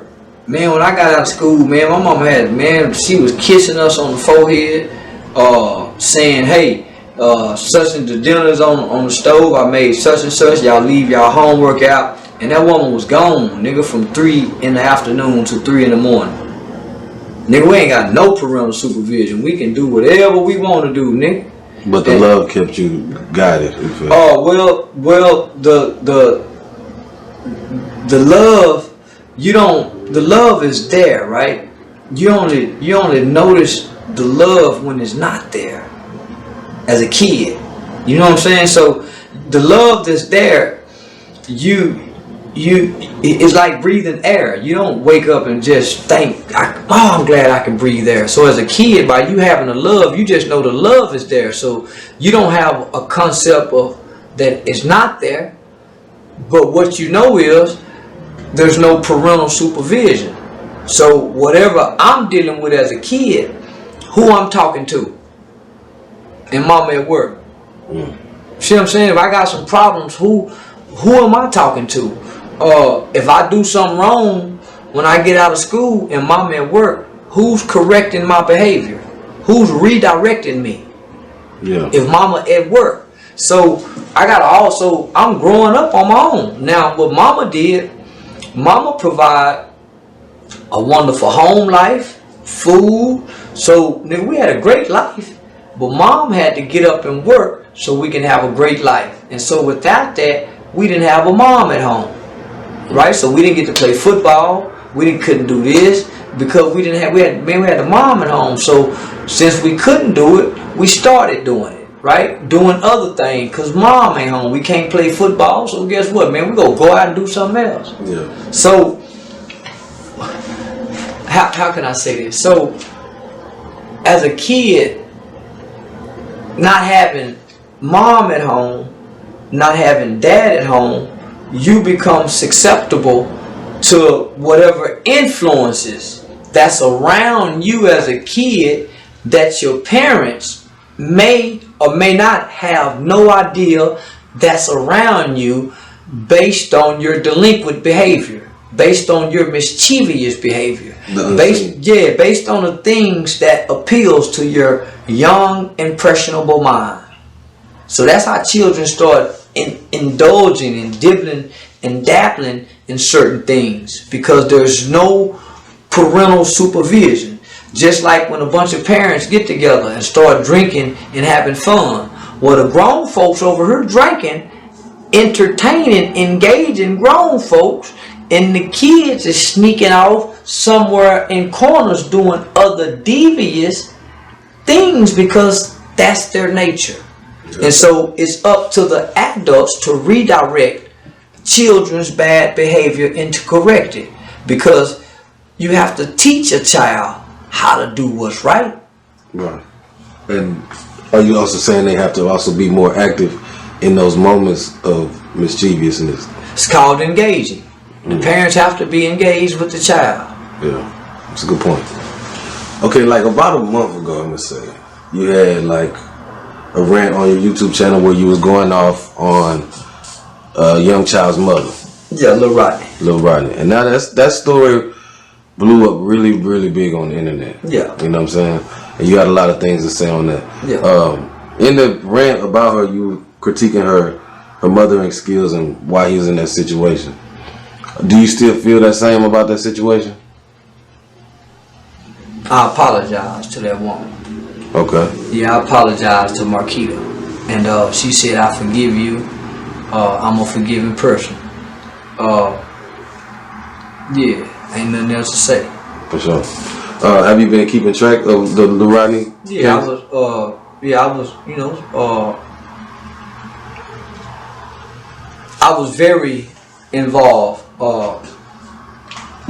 in this case.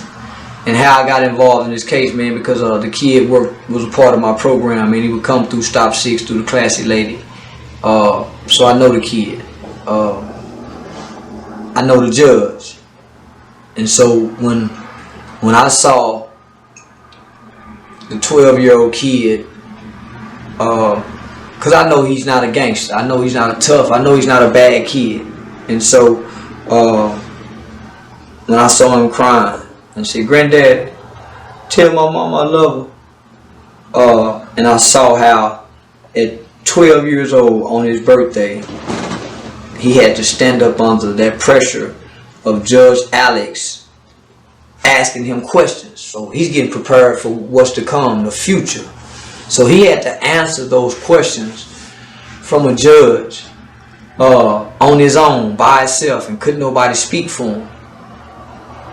And he was 12 years old.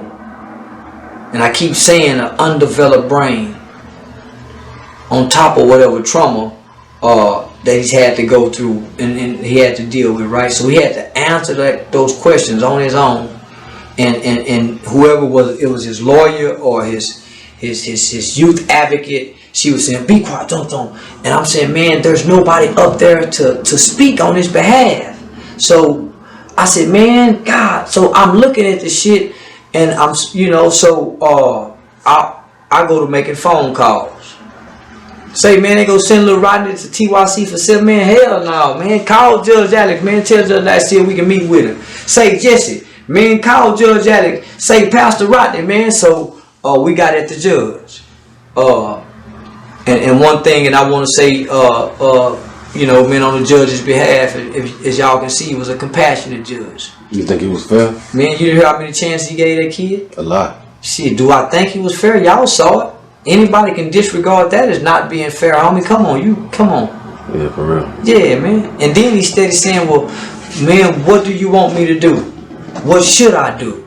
And then he said, see, Texas law states that every 10 days a kid goes back before the judge and have a whole hearing. This judge is saying, Lil Rodney said, well, what next time I won't see you? He said, well, Lil Rodney, and he explained it to him where the kid can understand. Mm-hmm. Lil Rodney, I'm going to see you in 5 days. I don't think a kid should be back there. So instead of 10, I'm going to make it 5, Lil Rodney. So to make a long story short, so I don't drag it out, we communicated with the judge.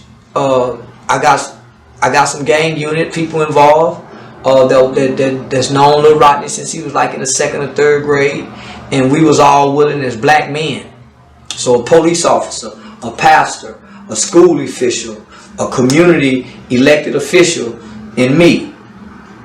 So we was all willing to go, be a part of this kid's life on this journey until he come back to our communities. And so Judge Alex gave Lil Rodney an indeterminate sentence. So meaning, man, based on his behavior, he can be home well within, his 18th birthday. He can be home within 2 years. But they won't keep him past, 19. So meaning he don't have prison over his head. That's a good thing. Yeah, very good thing. Yeah. Do you think the story of getting so big was ultimately a good or a bad thing for Lil Rodney? It was a bad thing. As a community, homie, we shouldn't have allowed that. What Cash Money did for Lil Wayne, they got Lil Wayne when he was that young, but they made him a protege. Right. Lil Wayne didn't cuss till he got 18, homie, and made some of the hottest music, man. I don't cuss, but in this verse, man, fuck the world. Man, that little boy had some of the hottest music on the block. It's hot. So, Bow Wow, he was a very marketable, a brandable kid, but not toting and packing guns. Yeah, Lil Rodney was wilding on that. From my opinion. Homie, our community, somebody in the community should have stepped up. The Dallas Global, not the Dallas Global, but the Real Tune TV, the people who was putting that kid out there, ultimately destroyed that kid. So, man, I hope he bounced back though. Yeah, I believe he will. For sure. That was a famous rant. I don't want to say it's famous, even though it's kind of frictional. And you did apologize. Another. Well, let me just say this. After that rant, me and her met. Okay. And it went left again. Why is that? Well, it ain't nobody's business. Okay. But the next day, I went back to the same location. You know, we have, you know, my relatives is real close with Lil Rodney's mom. So I went back the next day, and I'm sitting and talking to my relative. So all of us is looking back at his mother from a distance, with no information, no knowledge of what, right? We all just know, man, she should have been at whatever we know, right? We speaking on her not knowing nothing. And so when I went over there, I was already feeling fucked up, right? You know, for handling her like that, man, because, you know, you feel it. So, but you don't just come out and say I'm wrong. You disregard it and try to justify, to try to make it right in your own head. So the next day I go and sit and talk to my relative, and she was just sharing some things with me about, you know, their situations and circumstances, and, you know, a little backstory. You know, I got the backstory, right? That's important. Yeah, very important.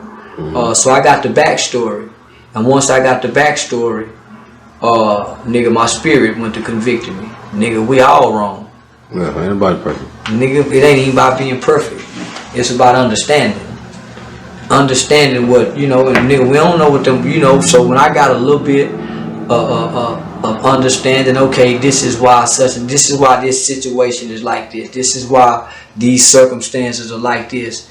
And so, this is what I do for a living, homie. When a nigga commit murder and be facing life in prison or the death penalty, I go and I go get help with the mitigating factors, and I come and I show up and I present these mitigating factors to a jury or a court and say, okay, this is why you guys should have a little bit more compassion for this murderer, because this is this and this.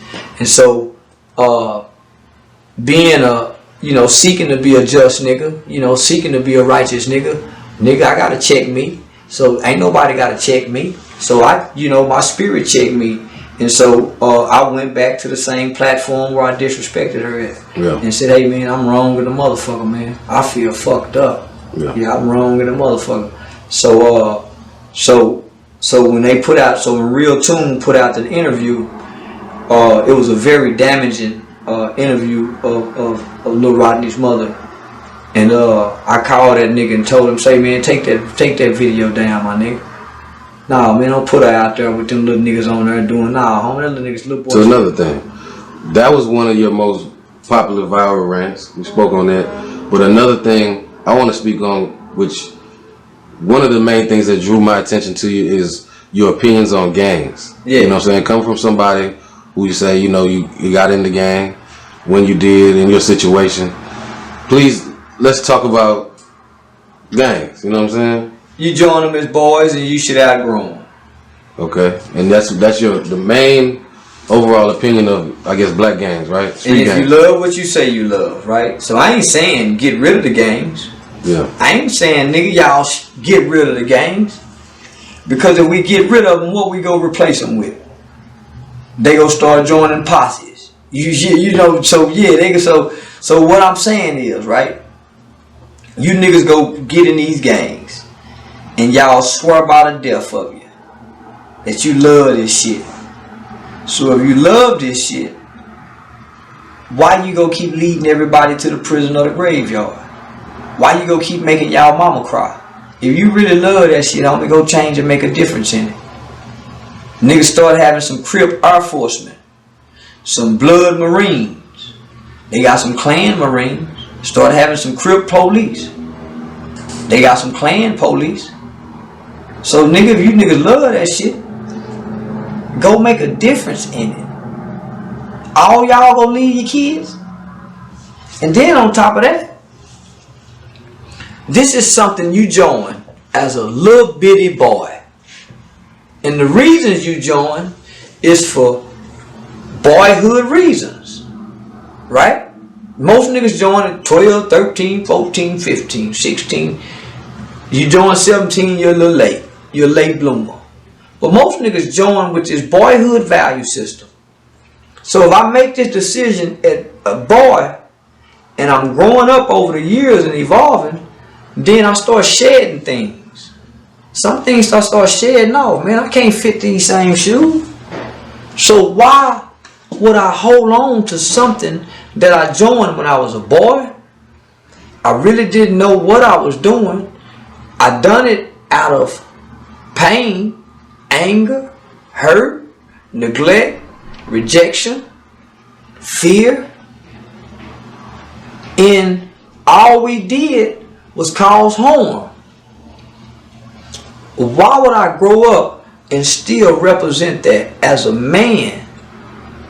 And I done that as a foolish boy. When I become a man, I put away my boyish ways, my boyish things. So what we have now is psychologically stunted and mentally retarded men who are trapped in a childhood boy value system, who can't outgrow it because they haven't attached themselves to no other identity that resembles manhood. So, when you were 21 and you got out of jail, yeah, and you got out of jail, did you just reject the gang? How did you end your gang? No, I started rejecting it in there, homie. I started seeing we all was faking. Yeah, I started seeing early on we all was faking. I just knew how to fake a little bit better than everybody. And when you say faking, what you mean exactly? We all was faking, homie. We really wasn't with that shit, homie. We were just boys who was angry, nigga. Mad cause daddy wasn't there. Mad cause mama's beat us. Mad cause my mama was a crack addict or some niggas. Yeah. So, man, nigga was faking. Soon as nigga got to the penitentiary, most niggas picked up a Bible when they got tired of gang banging. Most niggas became Mohammed followers with the Quran. Yeah. So most niggas when they realize the consequences of their actions, they stop gang banging. As long as we young, dumb, and foolish, we down to gang bang. Once we start getting 21, 22, 23, this what your brain is doing, homie. This is what it's doing. It's starting to connect. The older you get, you starting to connect.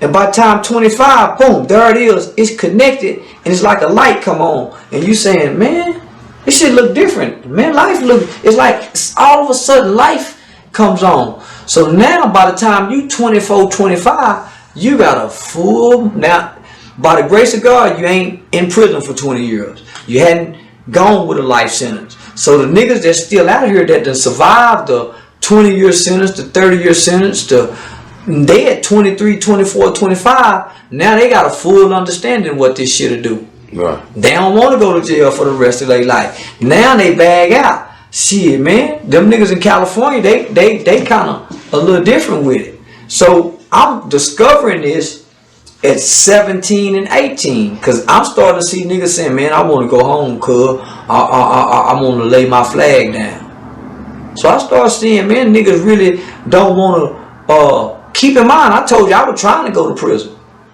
Nigga, I was trying to go to prison. That's why I was elite with it.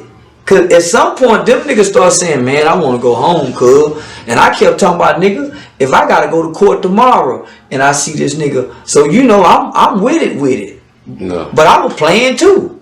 Yeah, I was afraid to be rejected. Nigga, I just wanted to be accepted. Right. Yeah, nigga. So much to the point that you overdid it almost. Man, listen, I wanted to be accepted so bad. I was willing to kill and do whatever just to be accepted by somebody. And you think that would probably be one of the biggest things behind gang culture is acceptance? Not gang culture. Or just gangs? But not just gang culture. Boys and girls as humans, period. Everybody want to be accepted. Facts. Yeah, that's why every job you go on, you find your buddy in the break room. And you always have some friends on the job. Because everybody want to be accepted. Don't nobody go to work and, man, I ain't talking to nobody. I'm just here to get my money. Don't say nothing. Because everybody want to be accepted, homie. It's the natural nature of humans is to engage and be with other humans having human interaction. Right. So just at an adolescent stage and misguided, you can probably just get into the wrong interactions. Yeah. For sure. Do you think it's possible for a person or a man to be a grown man and rep a gang in his grown stages progressively? No. Okay, and explain why. Men don't join other men. Men got to carry their families on their back. Men don't adhere to the things that they done as a boy. Nobody joined the gang as a grown man. A man that's still, you're representing what you did as a kid. Man, can you represent what you've done as a man? That's what a man does. A man ain't got to tell you about what he did as a boy. The gang member got to tell you about what he done as a boy. All his stories is about him in prison. How is he a man? And he been showering with other men. He been having people tell him when he can eat. How is he a man? And how can he stand amongst these men who ain't never left their children, who ain't never left their family, who married their woman and they take care of the family and they're a positive force within them? How can you say you a man? No, nigga. And ain't none of us seen no man. How can any of us say we a man and all of us grew up with mama and grandmama and them? We don't know nothing about no man. What's a man? Get up and go to work every day? He got a supervisor on the job? He got a supervisor on the job telling them what to do and can fire him. They ain't know you. That's a man. Getting up, going to work. Then when he get out of work with his supervisor telling him what to do, he go home to what his woman tell him what to do. Stop by the store and get this. Is that a man? It's Saddam Hussein that run a whole country. Is he a man? Is Hitler? What kind of man we know? The subservient man, homie. We don't know no rulers. We don't know no kings. So how can any gang member stand up and stick his chest out? Nigga, please. Ain't none of us seen no man, homie. The women is stronger than us. The woman with the bedspreads and the pillowcases and the sheets and the groceries in the cabinet, that's been working ever since she left her mama house, but having to take care of kid ever since she left her mama house, and she can't go back to her mama house because her mama told her not to listen to these niggas. So now she out here with these niggas who done run off and left her. How he stronger than her? Good point, man. Good point. Shit, man, them niggas better shut up. Nah, for real though, man. Do you think it's gonna continue to go like that as far as y'all can't hear no more? Do you think it's gonna continue to go like that? Yeah. As far as like the women, you don't see how strong these young girls is now. You don't see how these young girls talk to the young boys now. They call them bitch ass niggas. That's how the little girls talk to the boys now. The roles are reversed, switched. Well, it's because the women had you have to survive. So your nature is gonna make your roles. So it's some things that's some things at the bottom of the ocean, but because it's so dark down there, they have to evolve to survive. The black woman have to evolve to be like this to survive. So eventually, do you think it will ever switch back the other way as far as the black male? Do you foresee it ever happen in your perspective? No time soon? No, because how do you prepare for tomorrow? You do it today, right? Who's preparing the kids for tomorrow? They the future. Yeah. So the girls are tougher than the boys now. Now you got little boys that ain't even got scars on their legs. Homie, they don't even play outside. Man, the little girls is fighting way harder than the boys. I think that could be detrimental though in the long run. But it is though. But who's fixing it? We all talking about it. Who has a mentoring program, homie, to show the young boys? You think that's the first step? Is like mentoring programs, like putting somebody in place. Who shows you how to tie a tie? Yeah, yeah. Who showed you how to put on a condom? Need more of them figures. It all is. Homie, who showed you how to change your inner tube on your bike? Most little boys, when they bike go flat, they out of there. They don't know how to change their own flat, homie. It starts with that male figure. That's the main piece missing. Positive male figure. Yeah. You got to stress positive. That changes male everything. Figure. Yeah. And then, okay, so with the culture now, especially with young people, we know that, okay, the gangbangers, the hustlers, the people in the street, but with that comes the rappers, the entertainers who are now these figures. Yeah, them niggas mimicking the street niggas. The kids mimicking the rappers are mimicking the street niggas. Yeah, I mean, and it's all which ways. Yeah, and the rappers, they can't give a nigga one good song, one good positive song. All their songs is about killing a nigga. They ain't got no good song about fucking no bitch no more. Everything about killing a nigga. Then when you look at them nigga rap video, it ain't nothing but guns and niggas and dicks. It ain't no pretty bitches, nothing, man. Them niggas got guns, drugs, niggas and dicks. Them niggas ain't got no bitches. Sticks with dicks. Man, no bitches. Them ain't got no hoes in there shaking no ass, popping no pussy. It ain't no more tip drill where them hoes in there shaking. No, ain't none of that, man. These niggas just done got sick with hate for niggas. That's all they promote and propagate is kill a nigga. Man, it's 100 niggas get killed in a rap song. Yeah, I feel you. I see and I understand and I agree with everything you're saying. There are some good artists that do make some good shit, but I would say widely, the rap image is negative. And Confucius, homie, I love iterating this. Confucius said, "He that controls images controls minds." Our minds are being controlled because everybody's gangster. Ain't no more player niggas. Ain't no more fly niggas. Even the hustler niggas gangster. Even the basketball niggas gangster. Even the football niggas gangster. Even everybody gangster because our minds are being controlled with the imagery of gangster. Now we got this Chicago drill music, nigga. Now we got a machine. We got a killing machine now, boy.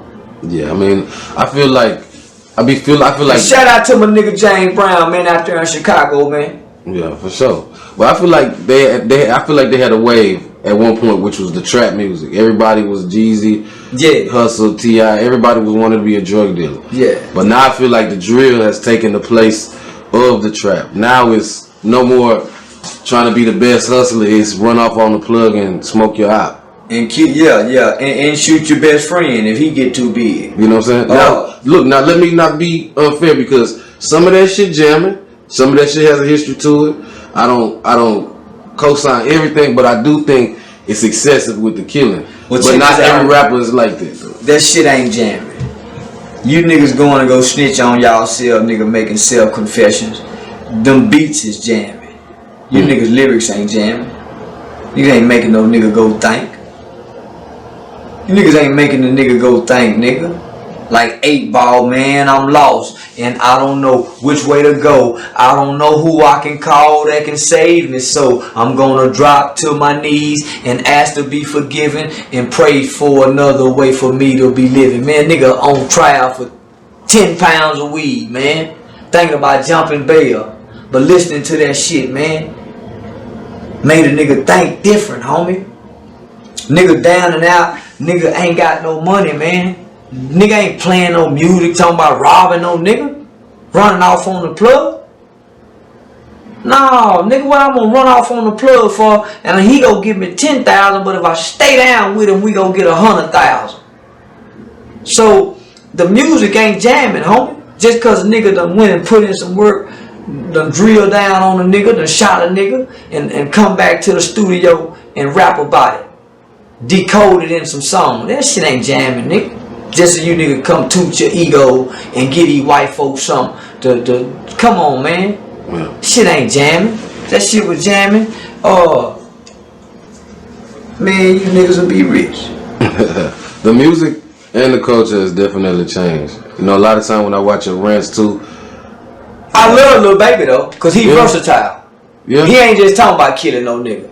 Yeah, okay. Yeah. See, he come up under Rollo and them up under there, man. Little Marlo and them. So you know, them niggas really coming. You know, them niggas get say them niggas in Atlanta right now, young millionaire walking around, man, with $100,000 in them backpacks. So okay, what's your ultimate opinion of rappers in general? Because the two most things I hear you talk about a lot is against rappers and gangbangers. Well, but you fuck with a lot of Atlanta shit though. And a lot of my niggas is gangbangers and rappers. But this what I know, homie. They don't represent God. They are totally a representation of Satan's kingdom. Rappers and gangbangers. They when at the end of the day, this whole life is about good and evil, God and Satan, or good energy and bad energy. Everything about a gangbanger, everything about a rapper is bad energy. It's getting a lot more demonic. Man, it's always been demonic, homie. I would come shoot your ass up with your mama, your grandmama, and your sister and them in there, nigga, just because you a blood. That's demonic. Yeah. You know how many bodies done been killed under the name and Crippin' Blood in 50 years? A lot. In vain, too. So, rap music promotes rape. You think so? I kick in the door and fuck this man, honey. I'm looking at rape. I'm looking at kidnap. Who sang that? Pimp C. I'm looking at rape. I'm looking at kidnap. I can name some. So nah, homie, man. So the older I'm getting, the more I'm not religious, because I don't read no religious books. I'm a spiritual guy who pray to a God. So when I wake up in the morning, I get in the shower and I submit to God, homie. I get on my knees, stretch my hand, God fill me with the spirit, man. And nigga, I come on out, hit that spleen, and nigga, I'm going to go walk in purpose and facilitate a vision. So the more I walk with God and I'm looking out in our communities, man, that's wrong. Man, that's wrong. Man, I'm wrong. Man, that's wrong. So I'm looking at the wrong. And you feel like that rap music doesn't have any of that godly fulfillment? Nothing in the black community has godly fulfillment, because who's teaching it? The kids ain't going to church no more with the grandparents. The churches don't have big youth ministry. Black people now have all these different other gods now, whereas before, nigga, we ain't have all this other shit. And it seemed like them people prayed better and got more done. So we have nothing positive. Just take the godly out. There's nothing positive in the energy and the frequency of this shit that we're feeding to our people. Yeah. And then lately a lot of death has come with it too. You know what I'm saying? And now I hear people saying, projecting how dangerous a job being a rapper is. But here's the thing. This is what people fail to realize. This started 10 years ago. This is just the manifestation of the seeds. All of these super predators, cause they'll come through, nigga, with a gun and shoot 100 rounds at your motherfucking house, and they can barely handle that gun, and they don't have the brain capacity to have the remorse or the empathy to not kill. Yeah, and it's all throughout the music and the culture. Yeah. And once you get that label, super predator, man, it gives all type of legislation to handle you any kind of way. Yeah. That's a good point, man. I think that's very important. Even more so on the rap shit. Recently, you know, King Von died. Yeah. Mo 3 died. I seen on your YouTube you spoke on that a little bit. Yeah. Talk about that a little bit. Wasted talents, wasted gifts. And both those guys worked hard to die at that age. You can't ditch it out and don't think it ain't gonna come back. You gotta pay. You can't wake up and think you go do wrong to people and it ain't gonna come back to you. You think you gonna shoot up people? See, it used to take a long time for karma or for the harvest of the seeds that you sow for you to reap what you. It used to take a long time. But at the rapid pace that time seems to be moving, man, things come back quicker now, seems like. So everybody got their day, homie, where they got to reap for the shit they done sown. So when you see a nigga go out like that and die like that, then, man, what a nigga do for God let a nigga go like that? And that shit was unfortunate, sad, and tragic. Well, it's not unfortunate. Nigga, they worked hard to get there. You can't put in work, nigga, go holler about you, and then you take it and hoorah about it and think, nigga, it can't be. Yeah, no. And then you're not doing nothing in life to balance that, right? Nigga, you can't do wrong and don't have no desire to do right or have no desire to be right. Man, it's a whole lot of people do wrong in the process of trying to do right every day. But nigga, you ain't finna wake up every day of your motherfucking life with the intentions of doing wrong and hurting people and think whatever force up there gonna let you stay down here, nigga, and let the devil win by using the gifts and the talents that he gave you. Come on, boy. Come on. You got me fucked up. And we see it happening. The old folks is living almost to the last dying day. And young folk getting cut short. That's crazy. You think the violence in the rap will continue? Yeah. Shit, man. There wouldn't be no content. If the violence stopped, then these niggas wouldn't have no content. I feel like the fact that shit like this can happen is what subconsciously fuels the fans. That like the fact that some bad shit could happen is what intrigues people. Man, you know what I was told why everybody was looking at Fort Worth? What's that? They waiting on the next rapper to see who gonna die. Yeah, that's crazy. I was told, man, that's why all these media outlets, J-Dub got everybody's attention, and once J-Dub got killed, man, they said, and I was told this by outlet, and I won't repeat it, the name, but yeah, man, motherfucker waiting to see who die next. It ain't that. People monetize that shit, though. It ain't that we got talent. Yeah, it's just that we got enough fools that go shoot them pistols and kill one another. Man, let's go. This shit is entertaining, and it's been great for entertainment.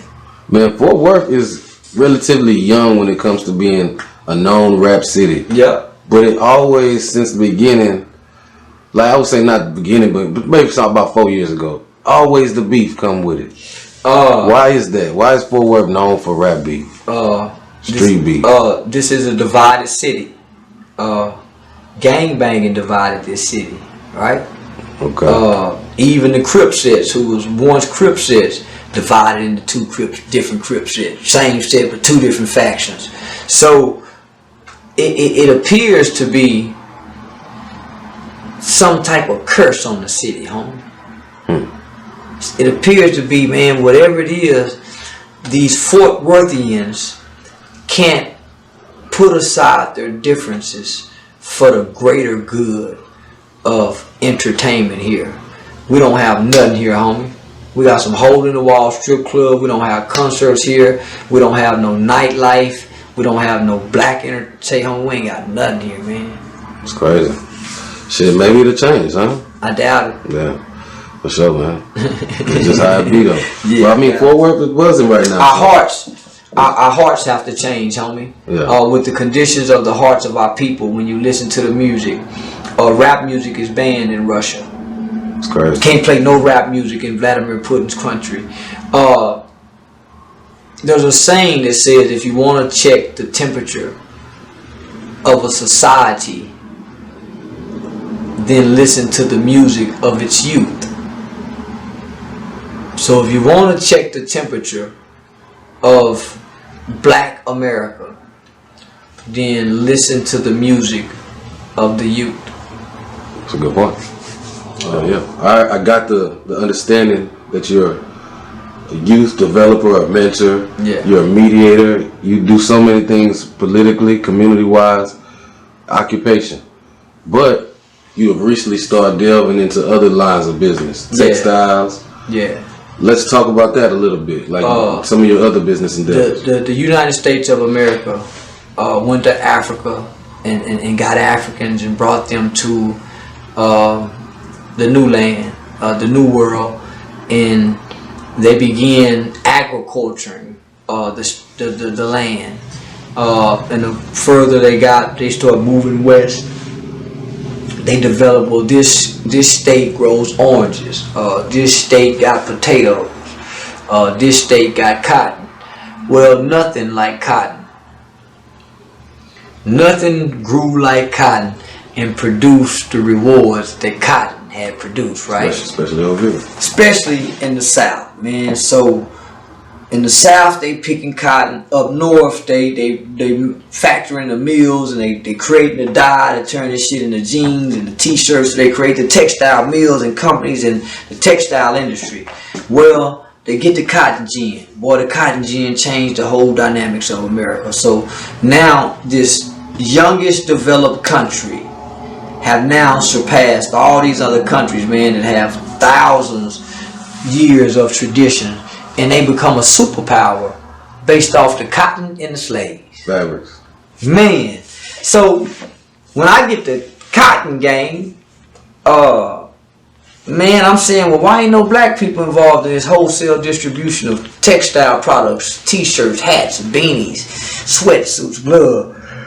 So that shit goes everywhere too. Yeah, man. So when I tap into it, man, and so there's 5 white families that control all the textile products in America. So that lets you know what, 5 family probably was some slave owners. But when you look from the East Coast to the West Coast, we buy all of our wholesale vendorship from other ethnicity when we want to buy t-shirts to make t-shirts, when we want to buy. So, man, when I tapped in, man, so I've been telling other black people about it. So you have your own business, or you're just I got my own business, man. For sure. No, I drive up there and through them mountains and shit. I go get my own shit. Pick it up, package it up, ship it out. That's what's up, man. There's so many ways to do it, man. For real. I push you up on that shit. I definitely promote entrepreneurship. That's one thing. Most definitely. Yeah, I think that's one of the things that could free you financially, spiritually, and a lot of other ways. Yes, sir. For sure. So I get shit like socks at 75 cents a pound. That's crazy. So, yeah, man. So t-shirts for 50 cents, $1.50. So if I print on them or do whatever on them, man, just think I get it for $1.50. I can easily turn around, sell it for $10, $15 just to undercut everybody that sell $20, $25 shirts. Yeah, and then so what you supply to what, like small stores, corner stores, anybody? Yeah. But I mainly try to put black people on, man, where they can go introduce this kind of information to their family. And it's just t-shirts is just a small fraction, man. Beanie hats, shirts, long johns, towels, linens, comforters, diapers, convenience store items. Man, you be surprised what we lack because we don't have the information and access to the things like this. For sure. Man, I think that's dope, man. Anybody watching that's interested, man, this is the guy to tap in with. Yeah. Shit, if it get too bad on some shit, I might fuck around and tap in because I'm always looking for some shit. So say, man, if nothing else, man, you can shut down those warehouse districts in the H where they got everything on lock. For sure. And bring it to the hood. For sure, man. Shit, I want to say it's been an honor and a privilege to have you in the green room, bro. Oh, man, I appreciate it, man. For sure. Anytime, man, you got to have me back. For sure, definitely. I'm fucking with you. I want to have you back. I want to keep up with you, and I'm following you. Like I said, I'm a fan of your work, and so many things I always wanted to ask and really get down to it, but I see where you're coming from. Yeah, I respect your projection, bro. Appreciate you for putting your nigga on the phone for me. Nigga, I love you, boy. I ain't lying, boy. Funny motherfucker. Yeah, man. Man, shit. Last question, man. Yeah. Do you have any question for me? I'm gonna say this before I ask you something. Before I ask you this question, I once saw Dick Gregory. He was given, someone was giving him an interview, and he asked Dick Gregory the wrong question, and Dick Gregory's response was, "This camera and this microphone that you got, you better take it serious, boy. Nigga, don't you think this is a joke? This microphone and this camera is more powerful than your 10 richest celebrities. Don't you get me on here and ask me no bullshit questions. Don't you get me on here and don't show the best of me and show me who I am to these people. You got to." So when I saw that, I said, shit, nigga, we the media. We got to write the narrative. So the question I got for you, my nigga, is why did you pick up this camera? I picked up this camera because I originally was into music, and then I always wanted to be around music. So you know, it's something that I could do without trying to change my projection. I didn't want to make music anymore, but I'm always a seeker of information. I like learning and growing and connecting with people and getting their stories and everything. So it's every interview is like a piece to another piece, and I'm building my platform. So that's why I picked it up. To get to the truth, to get to the information that I can share with other people. Like, this is my shit. One more question. Yeah. What makes you different? What makes all the other media outlets and the guys that shooting this shit? Because I'm not a blogger, I'm not really an interviewer. I'm that good green shit. I'm that person that genuinely wants to get to a certain thing. I'm not trying to put out an image, nothing. If I interview you, it's because I'm fucking with you and I want to share what you got and I want to be a part of your journey. And that's my way of supporting your message, everything. But that's what makes me different, because it ain't trending with me. It ain't a thing about what's hot, what's not. With me, it's actually the genuine stories. That's what's different about me. Yeah, that's what's gonna make you last. So I don't care about the views and all that shit. I care about it a little bit. Yeah. I'm gonna lie to you. But you know, I really just care about getting the best shit though. For real. Yeah, you got a good spirit, homie. Yeah, I enjoyed this the whole time. Very, very engaging. You know how to ask questions. You got your cue cards. You got everything set up professionally. So one thing I know, boy, you gonna go a long way. You stay down like this. For sure, I'm fucking with you. Already. I appreciate you. Yes, sir. Yeah. My bad, I scared you. Yes, see that.